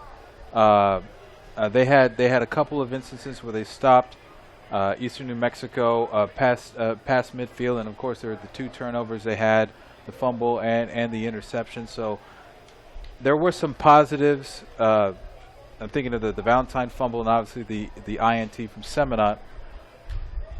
But the strange thing is, when you lose by 2 scores, I happen to see more positives from the defense than I did from the offensive side of things, because what it seemed like specifically for tonight, Texas A&M-Kingsville's plan should have been to obviously run the ball, but also going with halfback passes. We saw Detmer have success finding Kyle Williams in the first half, and there was one particular play where we saw the freshman Josh Oglesby on one of those plays, and he wasn't able to corral it, and that was a key 3rd down play that would have been a first down had he had secured that pass and scampered down the field a couple of yards. So I feel like the offense, 3 weeks ago we probably said the offense was the most, thing you could have confidence about with the program. And now I feel like we've done a whole 180 and the defense has actually shown more signs of life than the offense has the last few weeks. I think that's a fair point. You also, like we said before, you look at the start of this game, Eastern goes up 14-0. They only had to go 51 yards, I think it was, on offense to get each of those first 2 touchdowns. After that, the Javelina defense only allowed them to score 17 points after those initial 2 touchdowns. And obviously the 2 big plays in the second half were the 2 pass plays from Strand. One came on a 3rd down. The other was on a second and right down the middle to Johnny Smith, who completed an 80-yard touchdown. But I thought the defense, again, it feels like we're sounding like a broken record now, saying this. We said the same thing last week, saying again this week. I thought the defense held its own. The offense just needed to find more consistency. Detmer wasn't terrible, 19 of 35, 158 for a touchdown. He threw 2 picks, but I'm going to throw the last one out. Again, it's the 17-point game with 4 minutes to go. He's trying to make a play down the field because you don't have any chance to win if you can't get that. But yeah, they need to find a little bit more rhythm. They need to be able to run the ball better than they did tonight. This has been, through 3 conference games, the biggest disappointment has been just an inability to consistently gain yards on the ground. And we thought with Pellerin, Lopez, and Carr all returning to this offense that the run game really would be a source of strength for this team all year long. Obviously, part of that goes to the offensive line, which is not the unit that this team had formed once the season started. But you still need to find a way to take advantage of the talents of the guys that you have in that running back room, where they have a lot of good players. The thing I'm surprised at, now obviously this team is without the guy who opened this season as the #1 receiver, Ty Chisholm, who had 2 touchdowns against Commerce. But I'm surprised at the lack of ability for this team to complete passes down the field. Like 35 attempts for 158 yards is not a lot. You expect a guy to have closer to 300 yards or at least 250 yards if you throw the ball 35 times. And I know this offense is predicated a lot, like we said, on dump-offs, check-downs, short passes, screens. They like to get their skill position guys in space and let them take advantage of opportunities that way, kind of long handoffs. But I am surprised at the fact that they have not been able to get the ball down the field as much as I would think you would like as an offense. And, you touched on the running back situation. We didn't see Lopez at all tonight. We saw Josh Oglesby, I guess, assume that role at least for one night, and who knows after that. But I think it starts with the running game. The running game is a real strength. I thought Detmer did, all things considered, with the patchwork offensive line that he had in front of him, the improvements that they showed and that he showed, finding the checkdowns. I think Coy did fairly well. He did have a couple of passes sail on a few wide receivers, and on the other end there were wide receivers who weren't able to, the ball hits the hand, but they couldn't corral it. There was that one play, I believe it was it Dilworth who made the catch, but then wasn't able to hang on, and it was almost a fumble, but then the refs decided to call it an incomplete pass towards the end. That would have been a big play, and who knows at that particular juncture if the Javelinas would have been able to finish that drive. So, again, the share of the blame goes in a lot of different areas with the Javelinas. And the Javelinas will be back at home, as we said before, next week. They will host New Mexico Highlands back here at 7 p.m. Nate and myself will be on the call for that game. We'll be on the air about 10 or 15 minutes before that game kicks off, so please feel free to join us. Again, we'll have the video stream up and running, as well as the radio link through KTAI 91.1. Our producer in the radio booth tonight, again, was Rishi Patel. Our director on the video stream was Ashley Gonzalez. The final score, once again, from Javelina Stadium. The final score, the Eastern New Mexico Greyhounds 31, the Texas A&M-Kingsville Javelinas 14. For Nate Cortizo, I'm Mark Ancero saying we'll see you next time, and have a good night, everybody.